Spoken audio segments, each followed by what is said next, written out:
Yes, sir.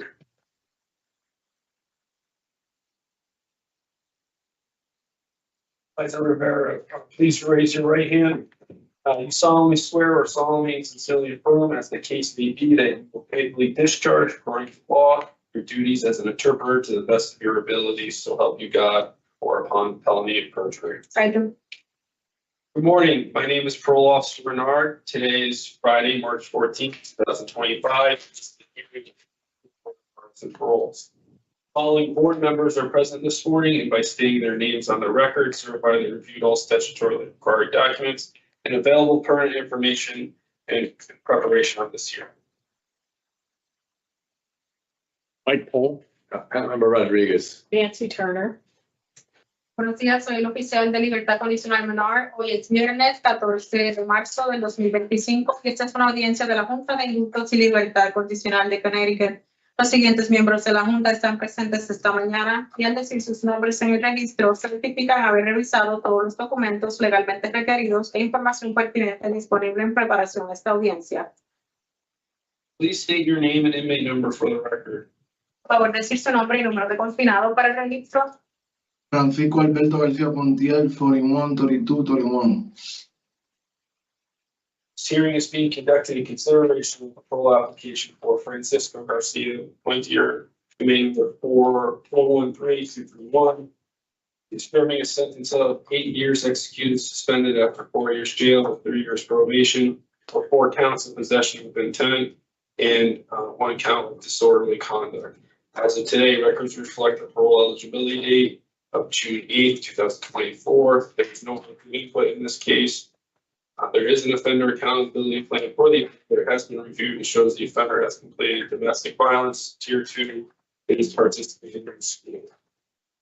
Utilizing the statewide collaborative offender risk evaluation system, the offender's overall score on the SRT falls within the high range of risk for recidivism.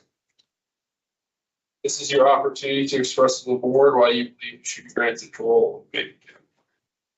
Esta audiencia se está llevando a cabo en consideración a la aplicación de libertad condicional de Francisco Garcia-Pontier, número 413231.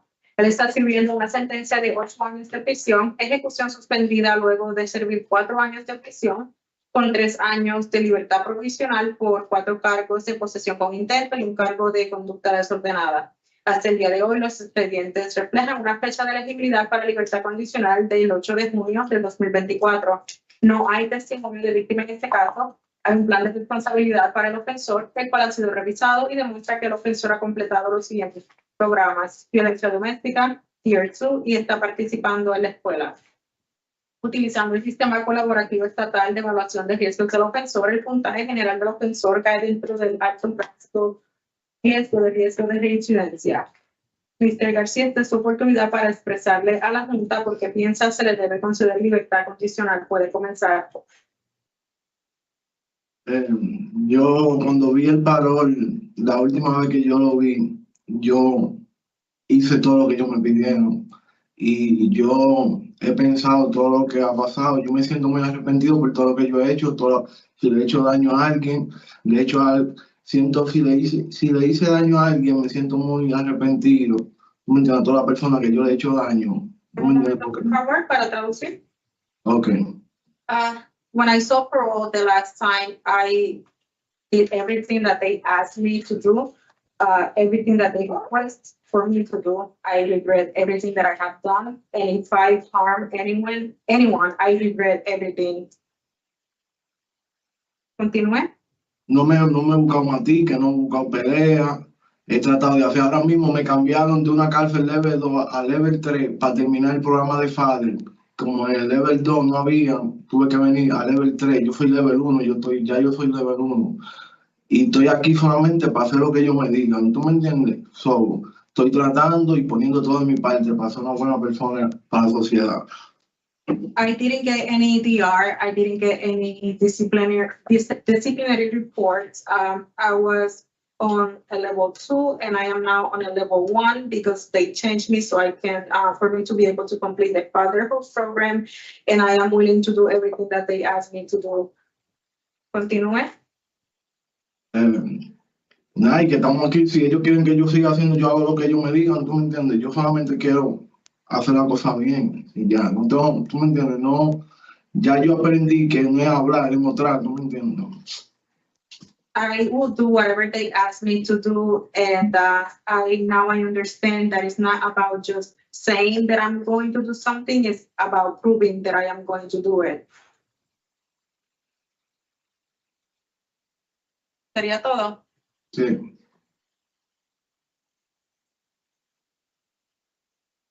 That's it. All right. Well, thank you, Mr. Garcia-Pontier. What we're going to do, we read about the whole case, what you did up until the last hearing and what you've done since. Based upon that, we have some questions. Then we're going to talk about your case and give you a decision, okay? Okay, sir, no problem. No puede traducir, ¿tú me entiendes para qué? Nosotros leímos acerca de su caso, qué es lo que usted ha hecho desde la última audiencia. Luego de esto vamos a hacerle una serie de preguntas y luego de esto vamos a deliberar en su caso y darle la decisión. Okay. And we're going to start questions today with Board Member Rodriguez. Okay. Vamos a comenzar con el miembro del panel, el señor Rodríguez. Thank you, Mr. Garcia, for your opening words. Thank you. And I'm happy that you have taken the advice of the previous panel and have involved yourself in participation in the programming that you've been involved in, and I'm glad that you shared that you've done that. What I would like to hear from you this morning is exactly what you've learned from those programs and how those programs have changed you so that we can feel comfortable in releasing you. Okay. Gracias por sus comentarios de apertura, señor Garcia-Pontier. Me alegra saber que usted ha tomado los consejos de los miembros del panel que lo vieron anteriormente y que usted se ha involucrado en esta participación del programa. Lo que me gustaría escuchar en el día de hoy es qué usted ha aprendido en estos programas y cómo le han ayudado para nosotros saber que entonces usted está listo para salir en libertad condicional. Ok. Comienzo a hablar de ello, de cualquier cosa que yo he aprendido. Can I start speaking about anything that I have learned? You can start with programming. I'm sorry, you can start with your programming that you've taken. Puede empezar acerca de la programación que usted ha tomado. Yo primero tomé sobre el programa de droga, fue el primero. Ese programa se trataba de cómo tú en el día a día, tú socializas con el medio ambiente y todo lo que te rodea para que así, cuando tú salgas afuera, no te relaciones de nuevo con lo que te relacionaste antes. En el programa de droga te enseñan a todos los días tú hacer una disciplina de que esa disciplina te ayude a ser mejor persona y no caer en los vicios que caíste en el pasado. The first program that I took was the drug program, and it was about how on a daily basis you socialize and how do you involve yourself with your surroundings and not to do the things that you used to do before, and how to have a better discipline so you wouldn't fall into the use of drugs anymore. Continúe. En el programa de violencia doméstica, ellos nos enseñaron varios diferentes tipos de cosas, nos enseñaban videos y nos explicaban cómo una discusión tonta puede llevarte a algo más allá. Ahí ellos siempre, en el programa de Domestic Violence, siempre nos trataban, cuando tú comienzas a discutir con la pareja, tú tienes que buscar la forma de que esa discusión no pase a otro level. Eso es como tratando de controlar tu ira. Nos enseñaban videos, en esos videos uno aprendía, ahí nos enseñaban un video de una serie de cosas que pasaban en el futuro, que tú no quieres que eso pase en tu relación. En un momento.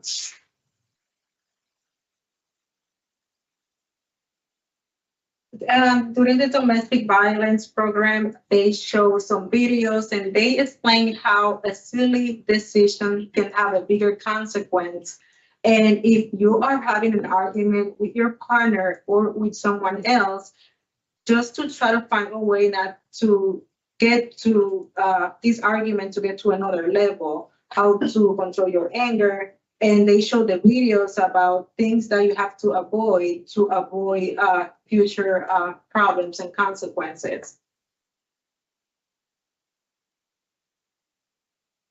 Continúe.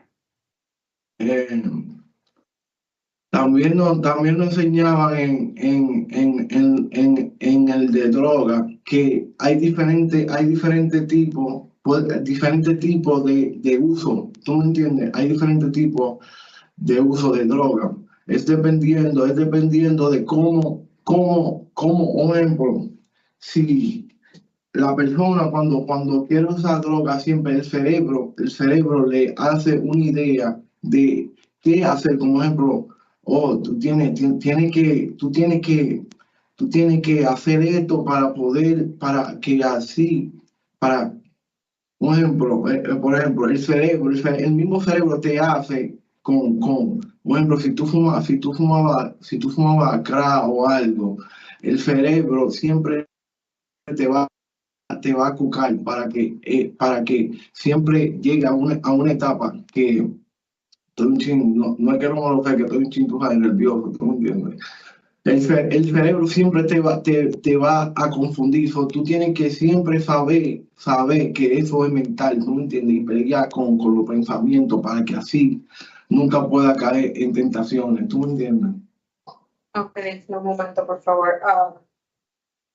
Also, when I was taking the drug program, I was able to learn that there are different type of drug use. It depends on the person, and it has a lot to do with the brain. Sometimes when you're smoking crack or you are using any other drug, it is in your brain, and your brain, in a way, is like it makes you think that you need it. Continúe. Que me hagan una pregunta para yo saber, tú me entiendes lo que yo voy a contestar, porque son muchas cosas, pero si me hacen una pregunta, yo la respondo. No. There is a lot, but if you ask me a question, I'll answer. Okay, thank you, Mr. Garcia, for answering that question. Now you've shown you're currently in the fatherhood program? Está actualmente en el programa de fatherhood. Me cambiaron de una cárcel level 2. Me pusieron en esta cárcel porque allá no había programa de father.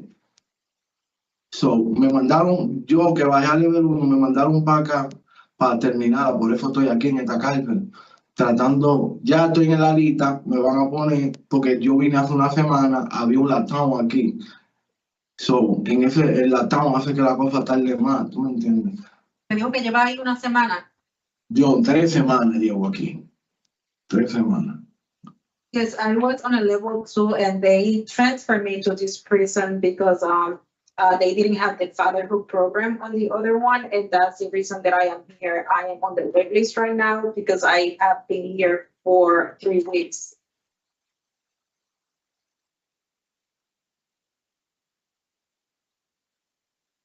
Okay, thank you for answering that. So you haven't had a chance to take it yet.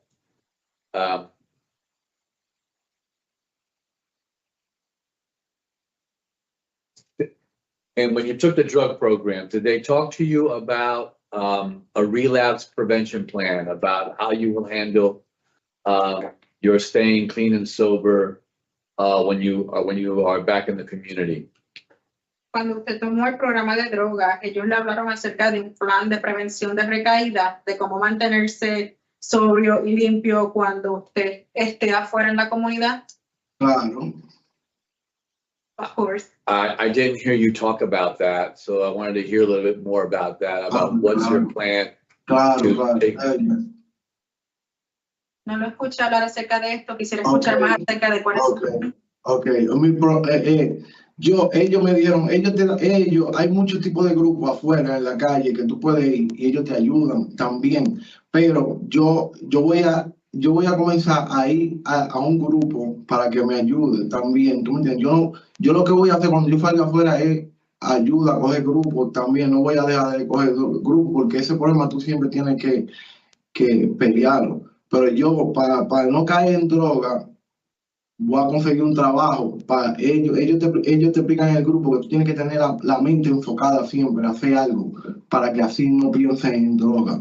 Yo voy a conseguir un trabajo, voy a meterme en un grupo de su buzón para que así no pueda meterme en droga, ¿tú me entiendes? Cuando salga afuera, voy a tener un trabajo, a ser más disciplinado. Ya cuando ya tú tienes un trabajo, tú tienes que pagar los biles, tú tienes que ayudar a la familia. Eso provoca una disciplina. Y ya cuando tú provocas una disciplina, eso te saca de la calle. Entonces, cuando ya eso te Por saca... favor.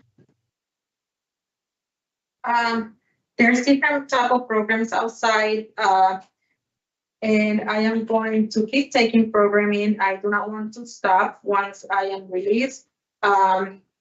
One of the things that they said that is good for you to prevent relapsing is to be focused. And one of the things that I am going to do is I am going to look for a job, keep taking programs, so I won't use any drugs. It's gonna help me to be more disciplined. Once I get a job, I start paying my bills, I start helping my family. Continúe. Ya, okay. La disciplina, cuando yo ayudo a mi familia, pago los biles y hago una disciplina para que eso me saque de la otra vida que yo tenía, ¿tú me entiendes? Porque antes yo no trabajaba, no hacía nada, eso me hacía caer en vicio, ¿tú me entiendes? Pero ahora ya yo tengo la mente quiero un trabajo, quiero hacer, tengo muchas cosas en la mente que quiero realizar, quiero estudiar, quiero terminar mis estudios, ¿me entiendes? En el programa ellos te enseñan a tú hacer una rutina, que tú tienes que hacer una rutina en el día a día para así tú salir de lo que te toqueaba en el pasado.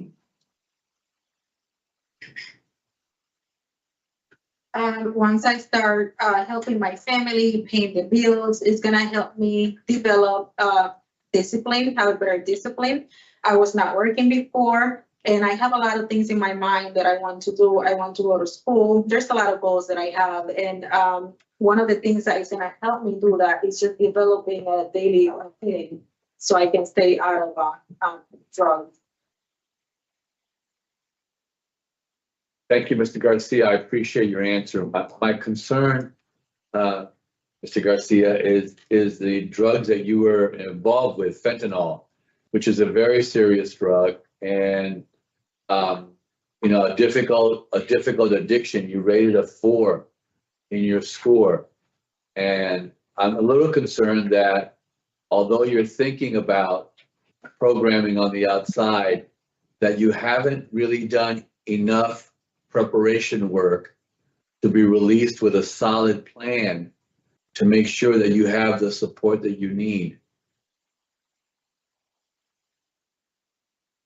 Mi preocupación, señor García, es que la droga que usted está utilizando, que es el fentanyl, es una droga muy seria, es una adicción muy difícil. Usted tuvo un puntaje de nivel 4, lo que es preocupante.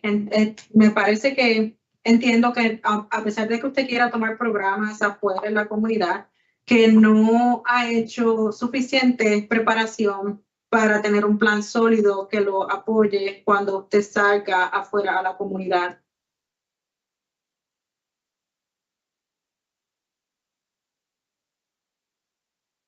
Yo entiendo que él crea que ¿tú me entiendes? Porque yo no sé hablar inglés, yo soy level 4 porque yo hice esa pregunta equivocada. Yo no soy una persona que me meta fentanyl por vena ni por nada. ¿Tú me entiendes? Eso fue lo que me movió ahí, level 4, pero yo no soy level 4 así, yo no soy adicto al fentanyl así, que me meta por vena o algo así. Ahora mismo yo no me estoy metiendo nada, yo estaba en metadona y me salí de la metadona.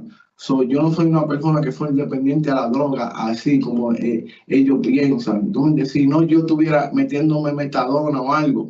Por eso yo digo que si yo salgo afuera, yo cojo su vaso, ¿tú me entiendes? Eso ayuda con el fentanyl, pero yo no soy una persona que en mi mente piense en droga ni en nada. Yo vine a usar droga a los 28 años, y un año lo que duré metiéndome en droga, ¿tú me entiendes? Y en verdad yo no sé hablar inglés, por eso fue que salí level 4. De un momento, por favor. Mhm. I understand that he's concerned, but I am a level 4 because I do not understand English. I am not a heavy user. I do not use anything through my veins. I was at the methadone treatment, but I stopped going. I do not have an addiction on a level that they think that I have. I started using drugs when I was 28 years old, and it was only for a year, but I do not understand English, and I think that's one of the reasons that I ended up having a level 4. Well, I'm not sure, I mean, I understand that there was nobody who spoke to you in Spanish when you were interviewed. Is that what you're saying? I swear to God, nobody explained me that point. The first time I go to Yale, nobody explained me all. Well, that's why I level 4, but I don't understand the question. Well, even I understand. Thank you for sharing that. Even if you did not understand what was going on, you did have an issue with fentanyl, even though you don't feel it was that serious. And I'm still concerned that, because one of the reasons that you stated was that you first of all, you were selling because you needed money, but you were also having problems.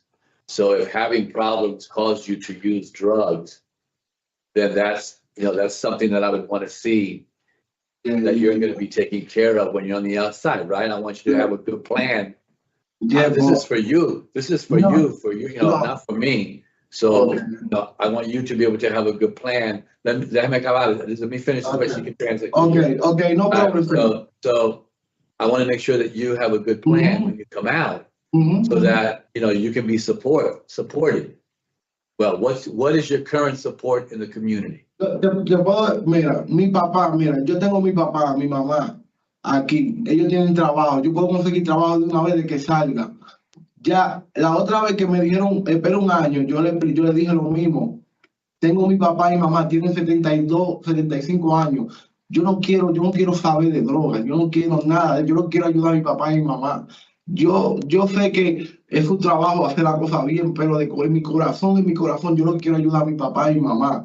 Eso es lo único que yo quiero. Yo sé que ustedes tienen que hacer la cosa bien, que no quieren que vaya yo para la calle y me muera una sobredosis, pero yo lo que quiero es ayudar a mi papá y mamá. El miedo es que se me muera mi papá y mi mamá afuera y yo no lo ayude.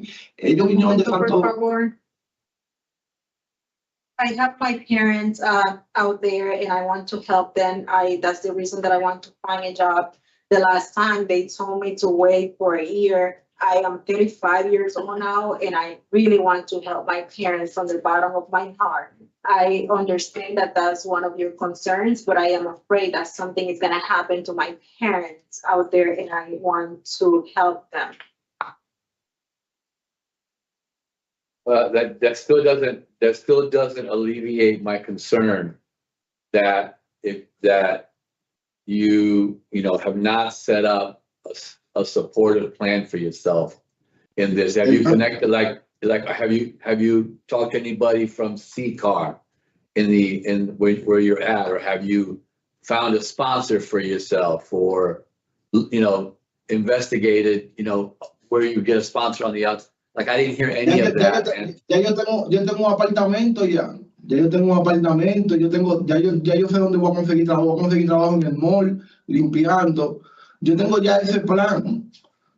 De trabajo es lo de menos, porque yo hablo con mi familia todos los días. ¿Tú entiendes? Yo quiero que ustedes vean que yo hice los programas y que quiero hacer lo que ustedes me digan y que yo estoy supuesto a hacer todo lo que ustedes me digan. ¿Tú me entiendes?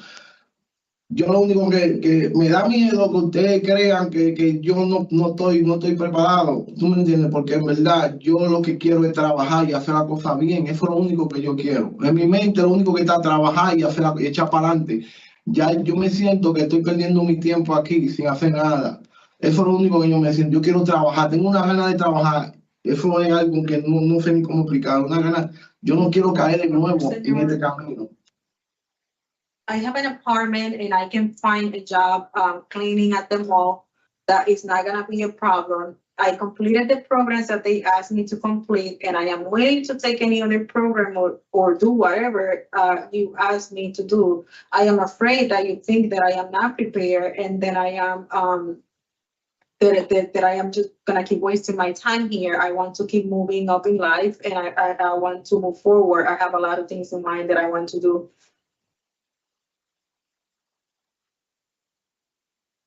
Mr. Garcia, I understand that, and I want to acknowledge that you have done programming. You're right, you have done programming. That was not my concern that you've done the programming. My concern is what you got from the programming and how you use what you got from the program to set up, to set yourself up on the outside with support to make sure that you don't have this kind of issue again. That's my concern. It's not that you didn't do the programming. You did. I can clearly see that you complied with doing the programming. That's a good thing. But I don't want to see you come back, and I'm sure nobody else on the panel wants to see you come back to prison for this. So we want to be sure that you're going to be okay on the outside. And I wanted to share my concern with you because it is my concern. I have not made my decision. I'm going to listen to my colleagues and then make a decision upon other things that I hear.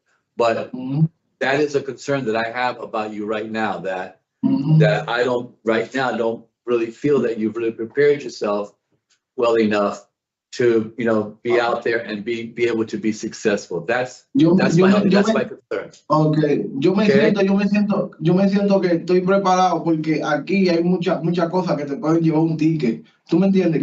Aquí te pueden llevar un ticket muchas cosas y aquí en esta cárcel hay muchas cosas que cualquier persona coge un ticket porque tú sabes hay cosas malas. ¿Tú me entiendes? Yo no me lo he buscado. Al yo no buscármelo se ve que yo quiero cambiar. ¿Entiendes? Porque si, un ejemplo, yo había llegado aquí y dice, te encontraste un ticket, fue porque ya yo no quiero cambiar. ¿Tú me entiendes? Pero como yo no tengo ticket, se ve que yo quiero cambiar. Porque hay muchas cosas que yo puedo hacer y no las voy a hacer porque yo quiero cambiar. Y ustedes lo están viendo, porque desde que ustedes me dieron el otro año, me dieron, con un año, me dijeron ustedes a mí, con un año, y lo cogí. Y en ese año no me hallé un ticket. Y yo soy una persona que quiero cambiar. Por eso no me hallé un ticket en ese año, porque quiero cambiar y quiero demostrar a ustedes que quiero ser una mejor persona. Pero es que yo no quiero estar aquí, a mí no me gusta, yo lo que ustedes me pregunten, yo se lo voy a responder, pero yo no quiero tampoco hablar como hacerme ver como, yo soy el mejor, soy el papel. No, mi corazón quiere cambiar, mi corazón. Hola. I feel that I am prepared. There are many reasons that, for example, the last time that I was here, you told me to wait a year and not to get any DR, and I didn't get any DR. There are a lot of reasons here in prison that you can get a DR for anything. And me not getting a DR shows that I have changed and that I want to change. I didn't get any DR. I want to prove to you that I'm a better person. I do not want to come and sit here and say that I am better than anyone. That's not what I want to say. I want to show that I have changed. I hear that from you, Mr. Garcia, and I will acknowledge also that you did not get any DRs, which is one of the things that the panel asked that you not do. I acknowledge that. At this moment, I don't have any additional questions. I'm going to pass it on to my colleagues, and I'm going to hear what they have to say. Okay. Thank you. Thank you. Board Member Turner. I have no questions. Mr. Garcia, Portier, the one thing that I want to cover is Part of the offenses here today are to disorderly conduct. And the domestic violence event that occurred. And I want to know specifically in DV what you learned and how you would handle that situation differently. Oh, fácil. Yo ese día, Wait. García, déjame traducirle. Parte de las ofensas por las que usted está aquí por una conducta desordenada y por unos eventos de violencia doméstica que ocurrieron. Yo lo que quiero saber es qué usted aprendió en ese programa de violencia doméstica. ok. Yo ¿qué yo había hecho si yo había sabido lo que yo sé ahora ese día? ¿Entiendo lo que te digo? Para que le explique. Si yo ese día yo había sabido lo que yo sé ahora, yo ese día me había ido de la casa, había salido y no había seguido discutiendo con ella. Porque si yo me había ido de la casa, ya no había pasado ese confronto entre ella y yo. So, en el programa nos enseñan diferentes tipos de cosas, porque cada vez que tú ves el programa, él nos deja un video, y en el video es una situación de qué pasa. Y esa situación, tú analizas, eso es un análisis de lo que podría haber pasado de a ti. ¿Tú me entiendes? En un momento. I can say that on the day that the incident happened, if I had the knowledge that I have now, things would have been different. I was probably going to walk away from the house to avoid the confrontation. And that's one of the things that I would have done, that I was able to learn during the program, to avoid the confrontation and to walk away from the problem. And they show you videos and they help you analyze things that can happen. ¿Cosas que pueden pasar en los videos y qué, señor? ¿Cosas que pueden pasar en los videos?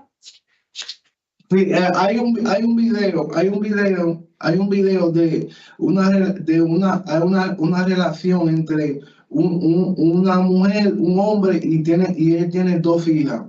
Era maltratada every day, era maltratada por la pareja. Un día la mujer y el nene lo mataron al hombre por toda la violencia que pasó, por todos los abusos que pasó. Y eso deja mucho porque la mujer, ella se cansó del abuso. Ella hubo un día que ya no pudo más y la situación pasó a otro level. Okay, un momento, señor. For example, there is one example is a video that they show of a couple that the female was going through abuse by the partner. And there was a time that the son and the victim, they ended up killing the abuser because she got tired of the abuse. She couldn't take it anymore. And that's one of the things that they show in the videos, examples of things that can happen. Oh, what I'm talking about is your involvement in that. Like how would your role have been different based upon what you learned? Lo que quiero saber es cómo su rol hubiese sido distinto basado en estos programas, en lo que ocurrió.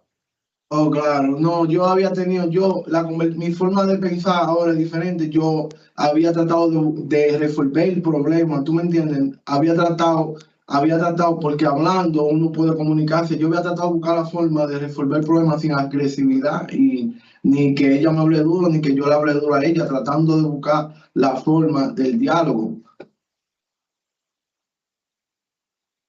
Yeah, my way of thinking is different now. I was gonna try to solve the problem, talking and avoiding any aggression, not raising our voices, just talking. Sin encojonarme, nunca puedo enojarme, nunca. Without getting angry. Okay, that's all the questions that I have. Board Member Rodriguez. Thank you, Mr. Chair. You know, it's one of those cases, it's a rehear. He's basically done what he was asked to do, which is attend programs. They were recommendations. He's followed the recommendations of attending the programs and participating in the programs. He did not get to do the fatherhood program, which I think he should probably still do at this point and get that completed. He has a little over a year left on his sentence. I am concerned about his not having really a set up process for himself on the outside. Because he talked about, when he's having problems, he fell into this problem with the selling of drugs and using drugs. I know he wants to help his parents out, but his focus should probably be helping himself out early on.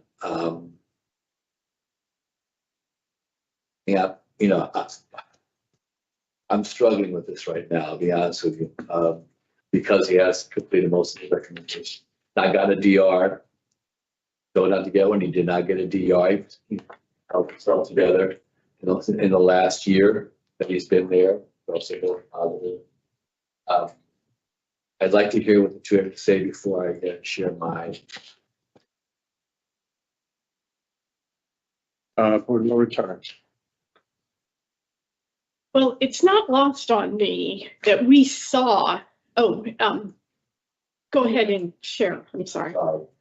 Mr. Garcia-Pontier ha hecho lo que se le pidió que hiciera, él asistió a los programas que se le recomendaron. Me gustaría que completara el programa de paternidad de Fatherhood. Él le queda poco menos de un año. Lo que me preocupa es que no tiene un plan desarrollado para cuando salga afuera a la comunidad. Que tuvo problemas anteriormente, los cuales llevaron al uso de drogas. Entiendo que él quiere ayudar a sus papás, pero sí estoy teniendo dificultad con este caso. Él no tiene ningún reporte de disciplina, completó las recomendaciones que le dieron el año pasado, lo que es algo muy positivo. So it wasn't lost on me when Mr. Garcia got a sense from you, Mr. Rodriguez, that you were a little concerned. He got very agitated because he didn't think this was going in his way. So, and argumentative. Yeah. And in the way he was expressing himself. So I can see how a partner would be challenged by some of that. I'm concerned that in his opening statement, he said, if he harmed someone, he regrets it. I mean, this assault involved spitting, pushing, slapping. So, I'm not sure he fully embraces his responsibility for what he was doing out in the community. With the 1 year difference between his end of sentence and today, as someone who scores high for his risk to reoffend and has a standing criminal protective order against him, but is still having contact with a minor child who he has in common with the victim, I think ensuring that he gets through the Explore program so that he can continue to work on himself, because I'm not sure that he, as I said, fully appreciates how destructive his behavior, both with his drug use and his intimate partner violence is. So I think that, and the watchful eye of the parole officer will provide some guidance. They'll be well aware that he had a daily fentanyl problem out in the community, and they'll be watching for that. So I have him granted. And, I'm sorry. Me di cuenta cuando mi compañero, el señor Rodríguez, mostró su preocupación. El señor García se mostró bastante agitado, argumentativo, cuando vio que las cosas no estaban yendo a su favor. Me preocupa que él mencionó durante su comentario de apertura que él se arrepiente de algún daño que le haya causado a alguna persona, pero esta ofensa envuelve empujar, escupir, dar una bofetada. Entonces entiendo que él no entiende completamente el daño que él hizo por su conducta destructiva. Él le queda 1 año de diferencia hasta el final de su sentencia. Él tiene un puntaje alto, todavía tiene una orden de protección activa con la víctima que tiene un hijo en común. Entiendo que el programa de Explore sería muy bueno para que él lo tomara, para que siga trabajando en sí mismo.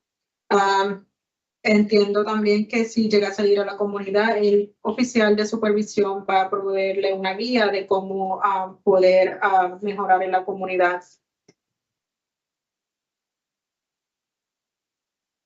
Right, and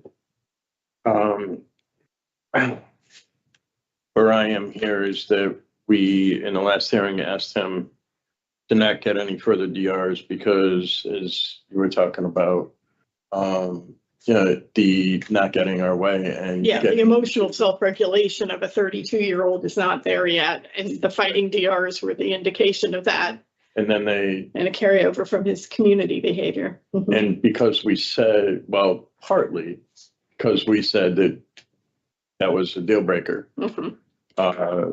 Mr. Garcia-Pontier did not get any further DRs, which shows his ability to control himself to an extent. He did take the TIER program. He is participating in the MAT program.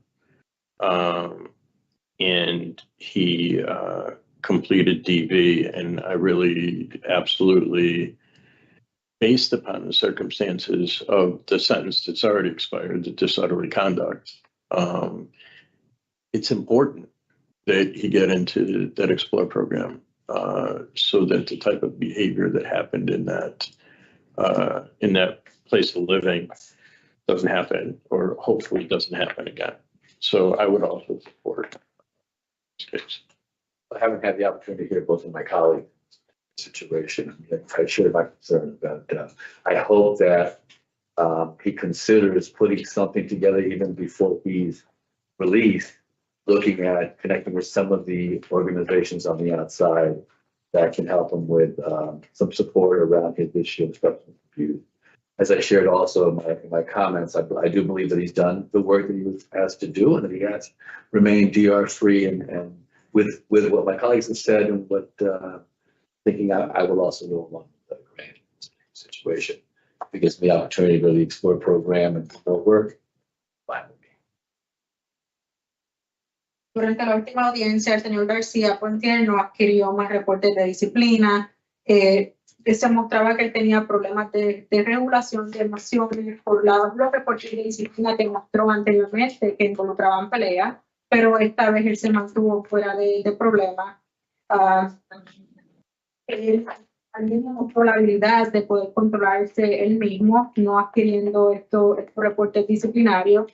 Tomó el programa de Kenyhercz, participó en el programa de metadona y también participó en el programa de violencia doméstica. Entiendo que por el caso de conducta desordenada es importante que él se involucre y tome el programa de Explore, que lo pueda ayudar afuera de la comunidad.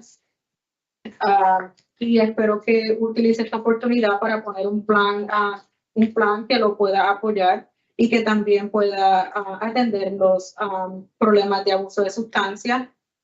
Por lo tanto, estaríamos dispuestos a darle la oportunidad. Have DV and MMS. Mhm. Anything else? Yeah. Regarding Francisco Garcia-Pontier 413231, I move to grant parole on or after March 14, 2025 with the following stipulations: behavior management for domestic violence, no contact with victims, initial MMS. Is there a second? Those in favor? Aye. Those opposed? The ayes have it. Mr. Garcia-Pontier, you've been voted to parole. Your conditions will be explained to you prior to your release. I very much heed what was said here, in that Explore program, you make sure that you stick to change, right? This concludes the hearing for Francisco Garcia-Pontier inmate. Tradúceme, por favor.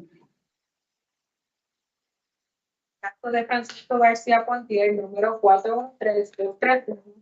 Hacemos una moción para otorgarle su salida bajo libertad condicional en o después del 14 de marzo del 2025 con las siguientes condiciones. Programa de manejo de conducta para violencia doméstica, no contacto con la víctima MMS. No, explícame de nuevo. Ellos me dijeron que no, ¿verdad? No entiendo, no entiendo bien. I do not understand. ¿Me puede repetir la pregunta, Mr. García? ¿Qué fue lo que ellos me dijeron que no escuché bien? No entendí. Yeah, just En su caso, Francisco Garcia-Pontier, número 413231, se le hace una moción para otorgarle su salida bajo libertad condicional en o después del 14 de marzo del 2025, con las siguientes condiciones. Programas de manejo de conducta en la comunidad para violencia doméstica y no contacto con la víctima MMS. ¿Qué significa eso? ¿Qué significa eso? It means that you're gonna have to take the Explore program and you can't have contact with your victim. right. You Okay, have a no. protective order, Also, right? Ok, Take a lifetime protective order. cuando termine el programa, ¿tengo que coger el programa aquí o dónde? Aquí lo dan el programa. The parole officer explained it to him prior to his El release. oficial le va a explicar cuando usted salga, que tomar el programa Explore en la comunidad, su oficial le va a explicar cuando salga. Me dijeron que sí, que me va a dar el valor. Sí, señor, fue votado a libertad condicional. Gracias, thank you. Ok. Yo creía que me habían dicho que no. Gracias, thank you, muchas gracias. Thank you. Muchas gracias de corazón, de verdad. We're done, sir. You're all set, sir. Thank you. All right, we need the room, sir. Right?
Morning, my name is Parole Officer Bernard. Today is Friday, March 14th, 2025, and this is a hearing of the Connecticut Board of Pardons and Parole.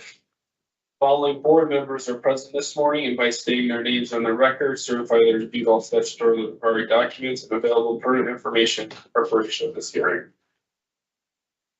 Good morning, Mike Polk. Good morning, panel member Rodriguez. Nancy Turner. And also present is OBS Nina Vasquez. Please state your name and inmate number for the record. Good morning, Marcus Knight, 366526. This hearing is being conducted in consideration of a parole application for Marcus Knight, inmate number 366526.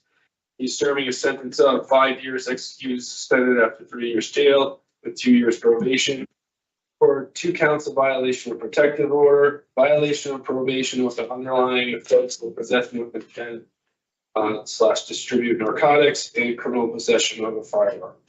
As of today, records reflect the parole eligibility date of February 14th, 2025. There is victim input in this case. There is no offender accountability plan for the offender. However, the offender has completed the domestic violence program and embracing fatherhood. The offender is currently participating in the Tier 2 program. Utilizing the statewide collaborative offender risk evaluation system, the offender's overall score on the SRT falls within the moderate range of risk for recidivism.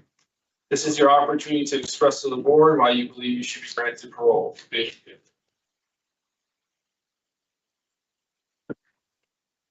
You have something that you want to read to us? Yes, sir, absolutely. Good morning, my name is Marcus Knight. I am writing this letter to take full accountability for my past actions and express my sincerest remorse for the choices that led me to this point. I understand that my decisions not only affected my own life, but also caused harms to others. And for that, I take full responsibilities. There are no excuses for my actions, and I have spent my time in incarceration reflecting on the impact I had on my victims, my loved ones, and my future.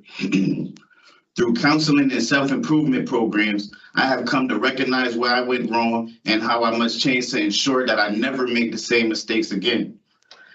I have learned that accountability is not only about admitting fault, but also about actively working to become a better person, someone who contributes positively to society rather than harming. Domestic violence is never okay, and I understand my behavior was totally unacceptable.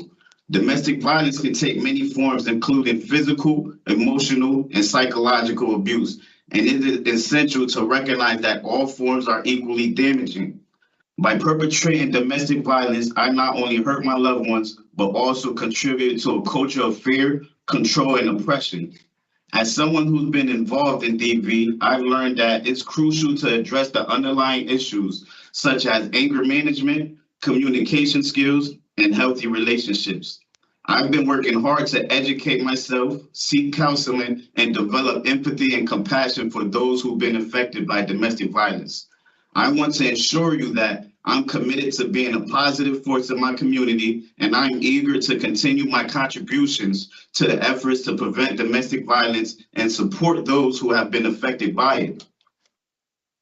During my time in prison, I have taken every opportunity to rehabilitate myself through domestic violence classes and Tier 2 addiction services that have helped me understand the importance of responsibility and integrity. I am committed to proving that I have grown and that I am ready to re-enter society as a law-abiding citizen.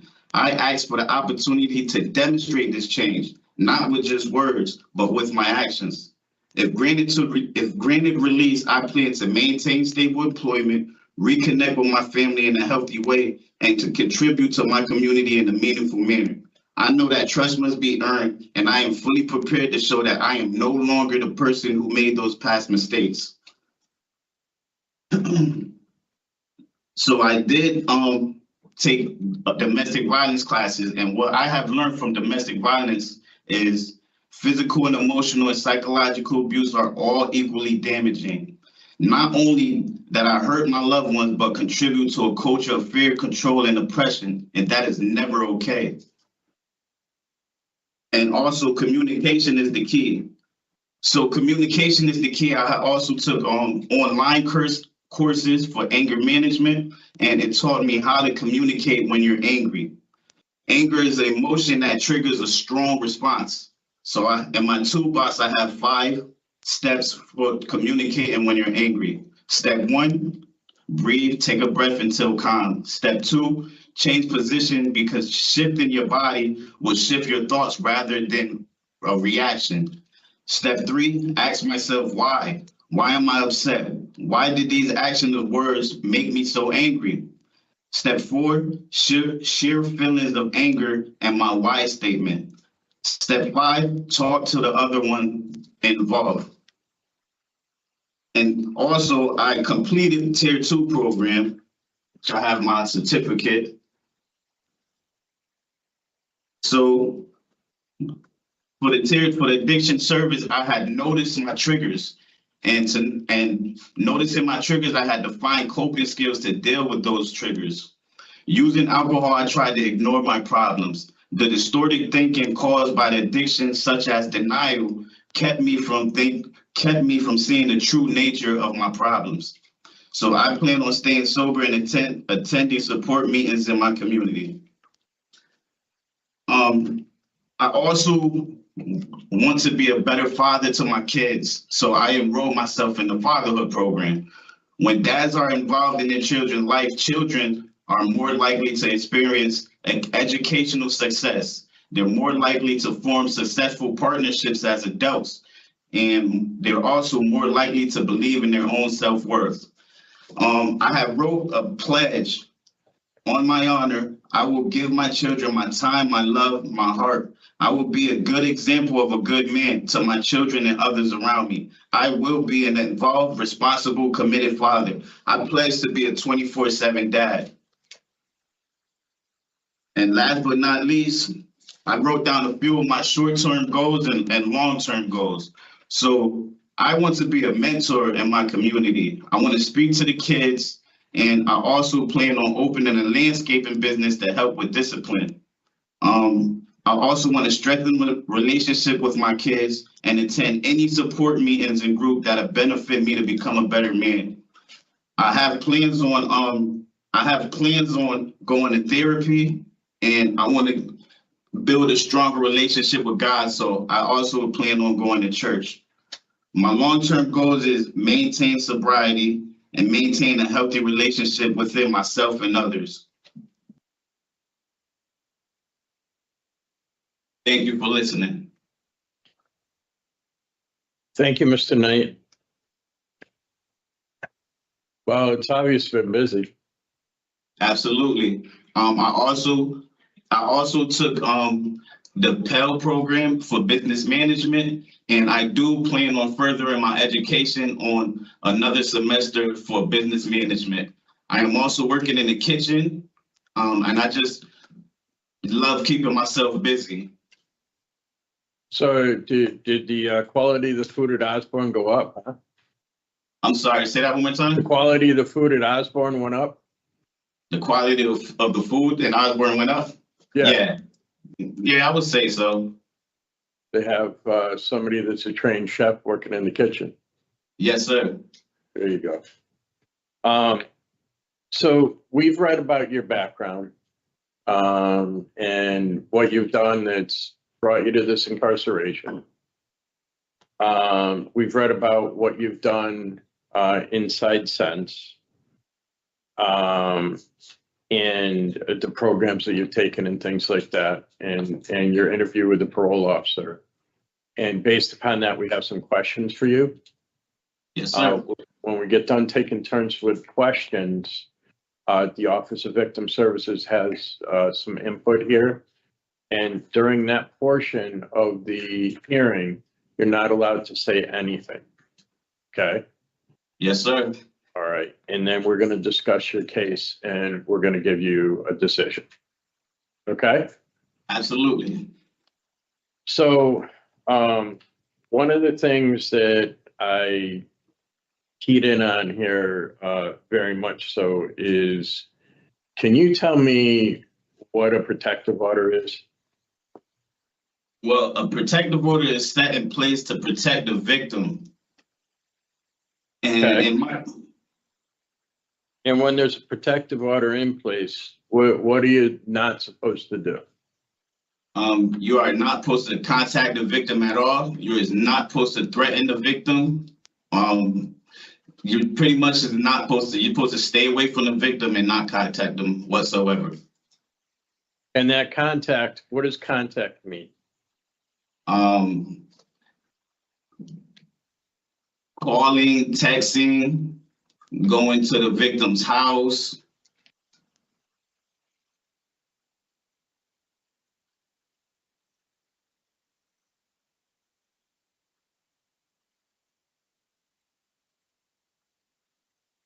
So what motivated you to several times break that protective order? What was the motivation behind that? So I would say anger and being, I would say stubbornness and anger. Okay, and anger, how? Not getting your way? I would say anger and being in a toxic relationship. Okay, so sometimes two people just, yeah, they just aren't meant to be in a relationship. Yeah, absolutely. Okay. And the anger piece of this that you were talking about and the stubborn piece that you were talking about, how did that play out? It played out. I'm aware of some text messages that been sent by me, and it affected the victim emotionally, and that was definitely not. Can we back up for just a second? Yeah, I think the terminology there is a little short, right? I'm aware of, right? And there's a little more to it than that though, right? absolutely. So you're aware that you sent text messages. I'm aware that I broke the law by contacting the victim while a protective order was set in place and set in motion. And I can't really say and justify it with anger or anything. It was just the wrong thing to do. It's absolutely the wrong thing to do. You know, and when it comes down to it, you know, it's like what you sent, you know. That's correct. What you And sent was read by the police on the other end, you know. correct. And you know, and regardless, right, of, you know, protective order or not, right? Two people shouldn't be in a relationship where somebody's treated like that. Absolutely. And Right. and I would be heartbroken if, I have daughters. So I can't see my daughters in that same situation. So it's like, what if someone was treating your daughters this way? Back then, I kind of didn't see. I was distorted. My mind was distorted, and I wasn't worrying about consequences and how did it look. But now, just watching the news every day, you have someone killing their girlfriends, and it's just ridiculous. It is. I mean, it's more than ridiculous. It's tragic, Absolutely. you know? I mean, if it doesn't work out, it doesn't work out. You can't get on a device or on a phone or whatever and just, you know, terrorize somebody. You know, and when you get a threat on the other end of that phone, how do you think the person feels? That's You know? correct. That's correct. Absolutely. And you know, that's really important, you know. And I'm really glad that you took the domestic violence program. And you certainly laid out, you know, in your remarks in the beginning, you know, what you've taken away from that. Right. And anger management wasn't on your OAP, but you said Right. that you took an online anger management course, and you know, two of the things that you identified that are problems with you when it comes to domestic situations are being stubborn and being angry, Absolutely. right? Yes, sir. And you know, you also came up with a plan for, you know, when you get there.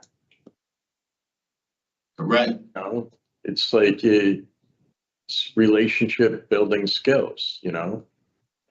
And part of it, whether it's here on parole or whether it's on probation, part of that's going to be another piece of the domestic violence program called Explore.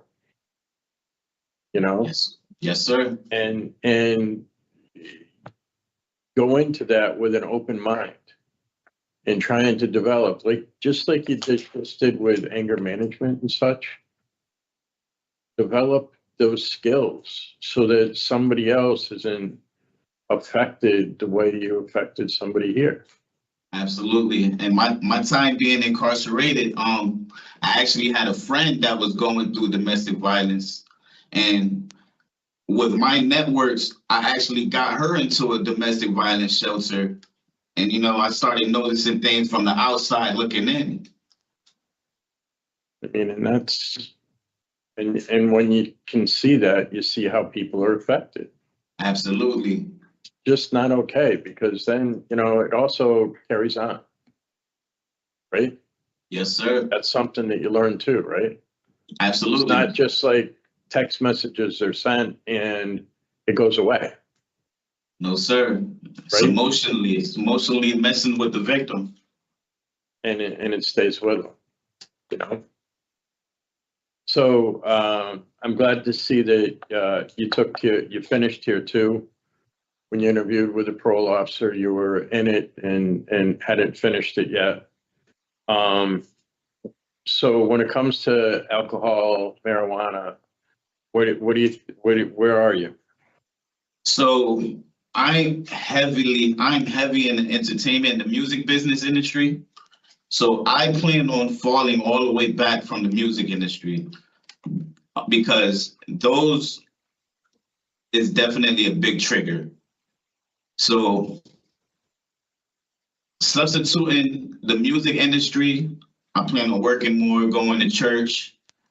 And I also want to talk to the youth myself. So how can I talk to the youth if I'm not correct myself? So I definitely will have to get everything in shape so I can talk to the kids in my community. I want to be a mentor. Right. And who knows, from now, 7 years from now, get my record expunged, I could be the mayor of Hartford.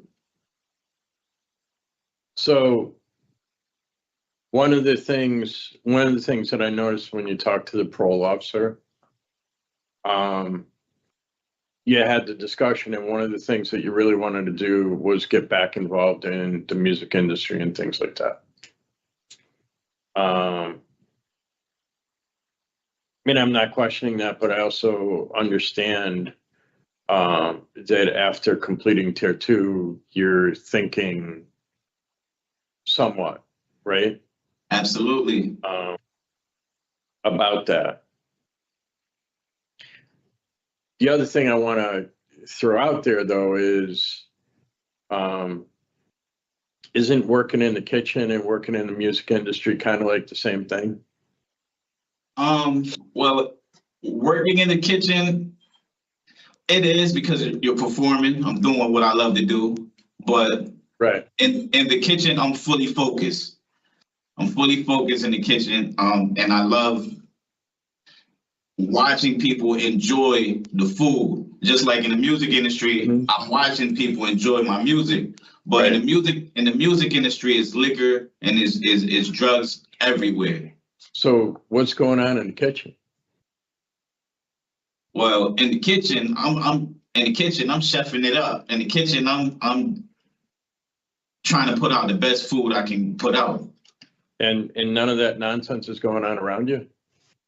I would say, like afterwards, like after the shift is over, workers that have a shift drink and such in that nature. But I never indulged into after work activities. I always went straight home to my family. So I wouldn't see working in the kitchen would be a problem at all. Just be careful what kitchen you're in. Absolutely. I've been in the kitchen my whole life.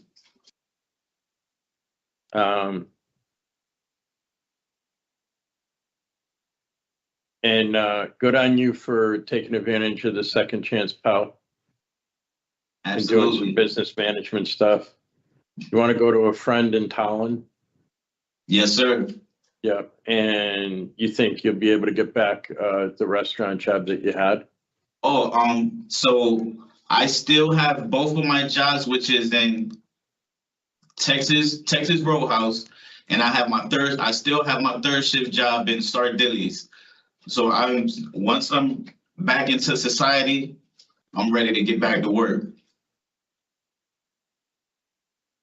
Okay, so do you think that you'll go to any meetings or anything like that, or?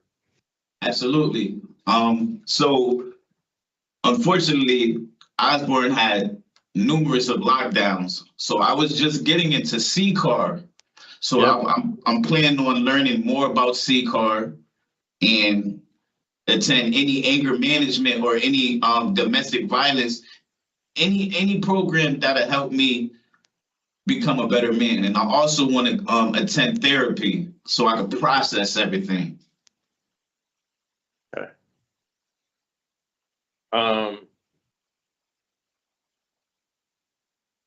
All right. I'm going to see what questions other board members might have. All right. Yes, sir. Board Member Turner, any questions? Oh, yeah. Good morning, Mr. Knight. Good morning, ma'am. Okay. So what I understand from what I've read, Mr. Knight, is that you've had 17 protective orders issued against you involving your abuse of the same victim. I got that right? Yes, ma'am. So when you were incarcerated in 2019, you did understanding domestic violence. And then you went out to the community and you took the Explore program in 2020 and you finished that in March. And then by June, you were back involved with threatening and violating the protective order against this victim. Forced your way into her apartment, kicking down the door. And then an August incident, you threatened to have some other women come over to her home and beat her up. So now you sound like you have some insight into your behavior, having completed domestic violence again in the facility. Why do you think it didn't work the last 2 times that you've taken programming? Number one, I would definitely say the jail time.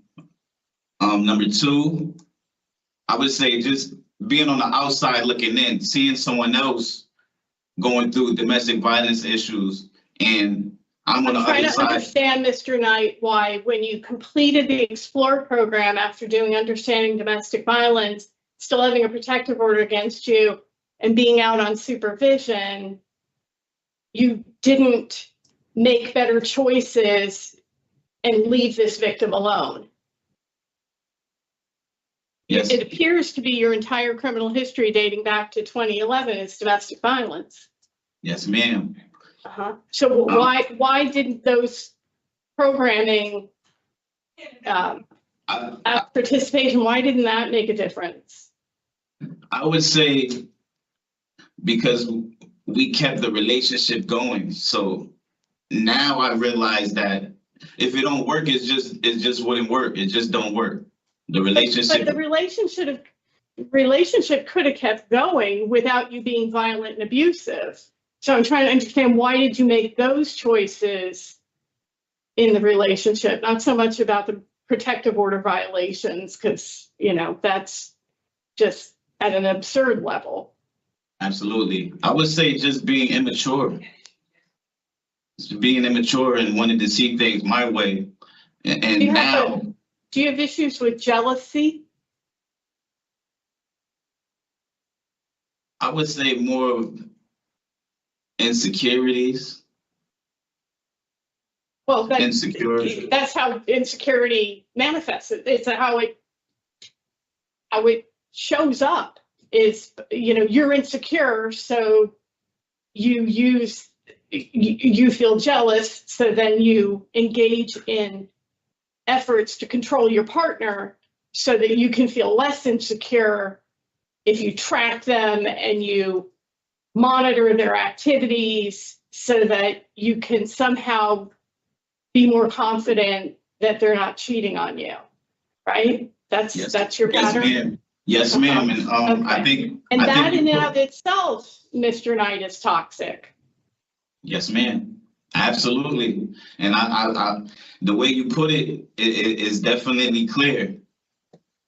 It's definitely clear the way you put it.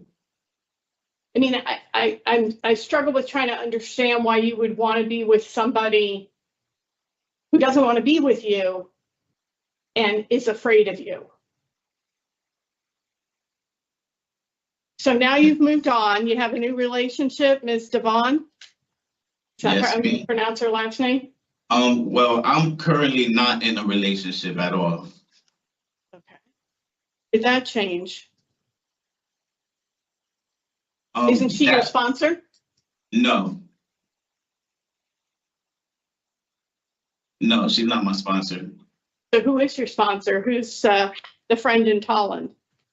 Cindy. And how do you know her? She's a family friend. A friend of the family, I'm sorry.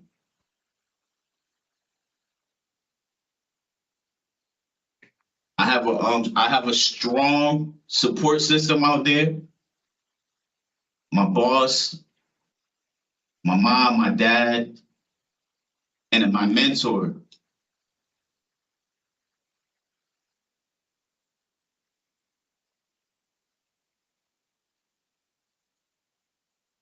I figured I have to find myself before I jump in any relationship. I have to notice more about myself before I jump in any relationship. So being incarcerated definitely taught me a lot about myself.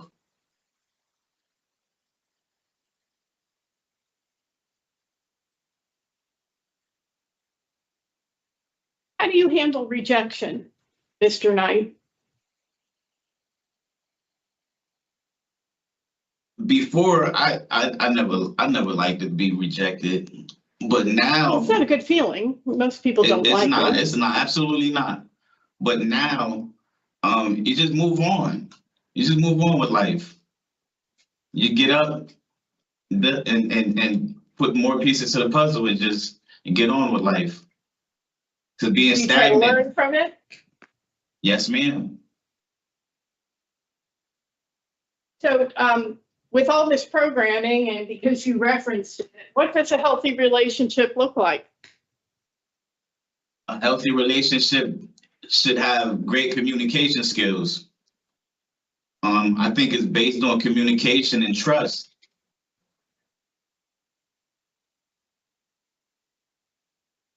What about respect? Respect is number one. Respect is a big one. Absolutely. What about healthy boundaries? You know what those are? Boundaries is definitely a good one. Give me an example of a healthy boundary. A healthy boundary, I would say, coming home late at night, because that's kind of been a big one for me. So, we set boundaries You in just place. told my partner, my colleague, that you go right home after work. Absolutely. I'm just trying to think of a scenario to give with boundaries, but You want me to offer you a few? you should never disrespect. You should never disrespect your partners. That's a big boundary, especially in front of the kids.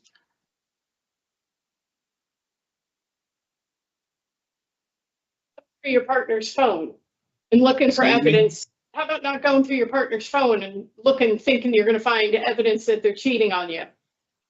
Absolutely. That's definitely a good bound. That's a great boundary. Yes, ma'am.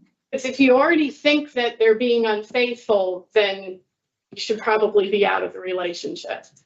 Yes, ma'am. What about allowing your partner to use the bathroom and close the door when they do that.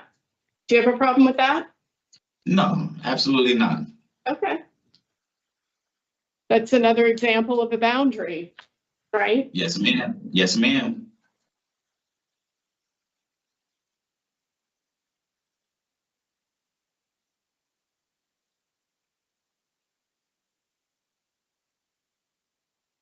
So you mentioned that you helped a friend who was experiencing abuse in a relationship.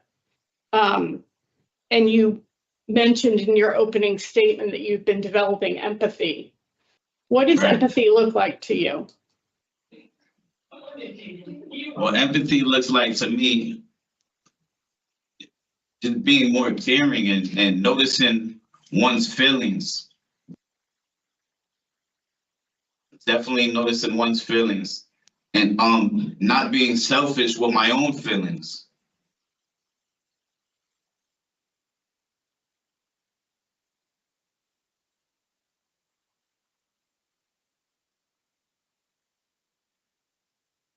Have you ever had a valid license, sir? No, ma'am. So part of being an adult, and you're now 33, is, you abide by the rules of our society. So you don't drive without a license, you don't drive an uninsured or unregistered vehicle. And, if you're going to be a mentor to the youth, you need to set an example. Absolutely. So you were in Tier 4 for 3 months Yes, ma'am. and you left. Why did you leave Tier 4? With Tier 4, I wanted to not live, but I wanted to be comfortably inside the jail facility. So Tier 4, they provided rooms, and I just wanted to go to Tier 4 for all of the wrong reasons. But once I started going deeper into Tier 4, I had to actually teach 4 classes of Narcotics Anonymous, and just listening to different stories about how people use drugs and steal from their own kids to provide for drugs. And it definitely gave me a better insight of narcotics. So I thought my bag could be beneficial for someone else. But I did attend Tier 2, which helped me notice that I did have an alcohol problem, and there is some addiction problems that I had to take care of. My understanding was that you left Tier 4 because you didn't like the rules.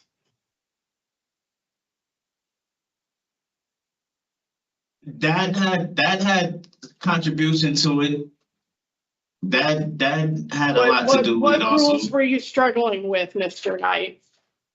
Well, one rule that I didn't agree with was talking in the back hallway. But now I understand why that rule was in place, because it is for people dealing with their recovery. So, talking loud probably interrupt the next man in his recovery.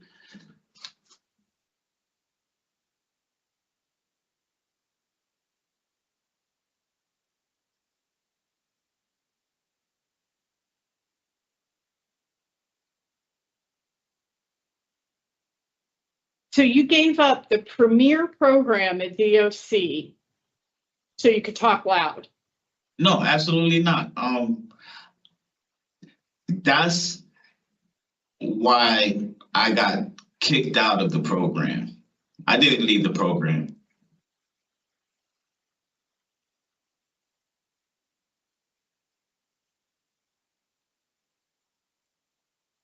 I assume you had been warned other times, right? When was it that you were in Tier 4?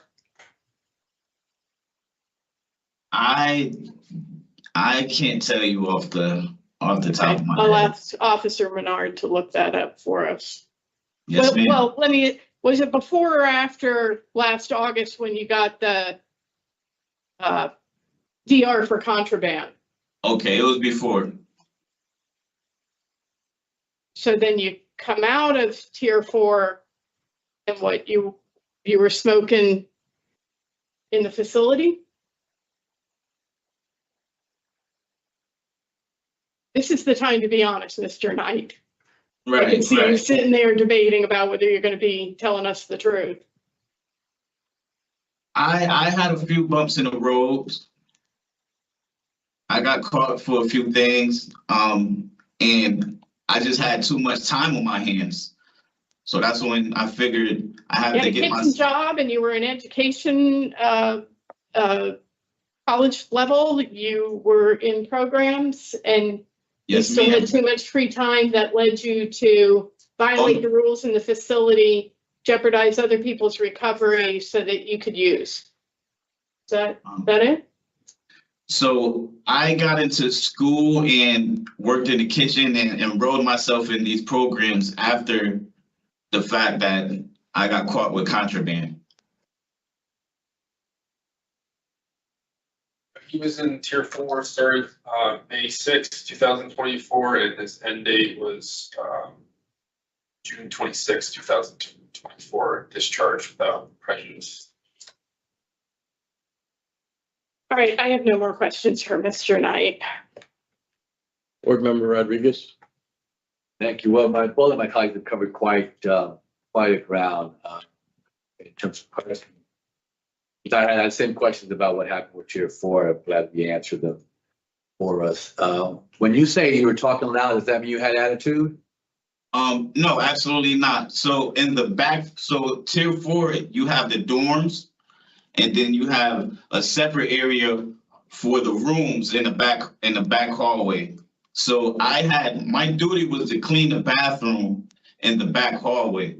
So in the back hallway, there's no talking whatsoever. That's one of the permanent rules. No talking, not even a whisper. So I may have been talking here and there in the back room while doing chores, but I still broke the rule by talking. Okay. Thank you for sharing that. I don't have any additional questions. Thank you. My colleagues have asked quite a few questions. Okay, Mr. Knight, your portion of the hearing is over, so you're just going to sit there and listen from here out, okay? Yes, sir. Ms. Vasquez, can you please help us facilitate victim input in this case?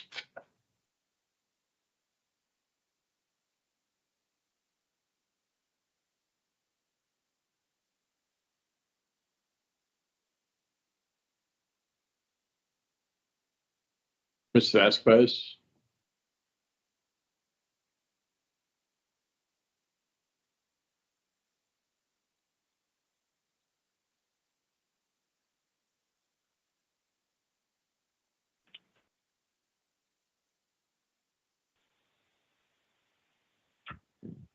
Thank you, Chair and board members. My apologies, was having some technical difficulties. No. We do have a victim who is connected to the hearing, and she wishes to express her wishes and concerns with all of you. At this time, the victim, you may unmute yourself. I am writing this letter because I truly feel that Marcus Knight deserves a second chance. In the past, we had a few problems that caused a strain in our relationship.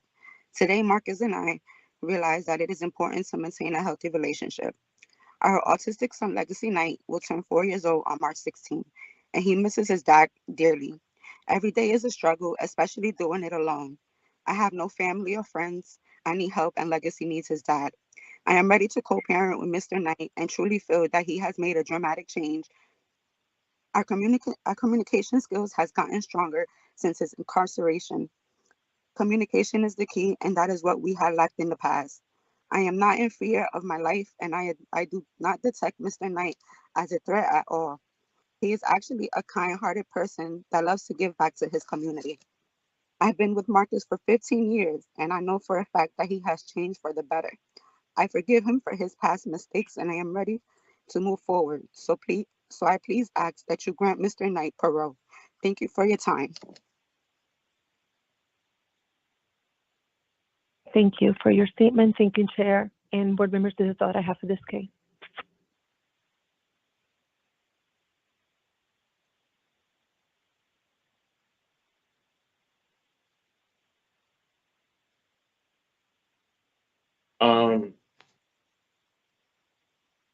Like to thank the victim for giving input in this case.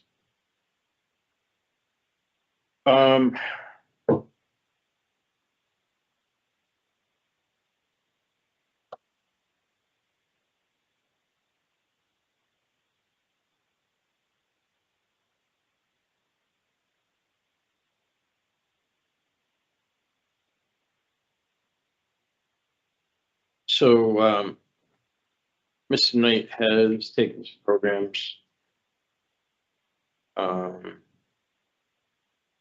that relate to substance use and his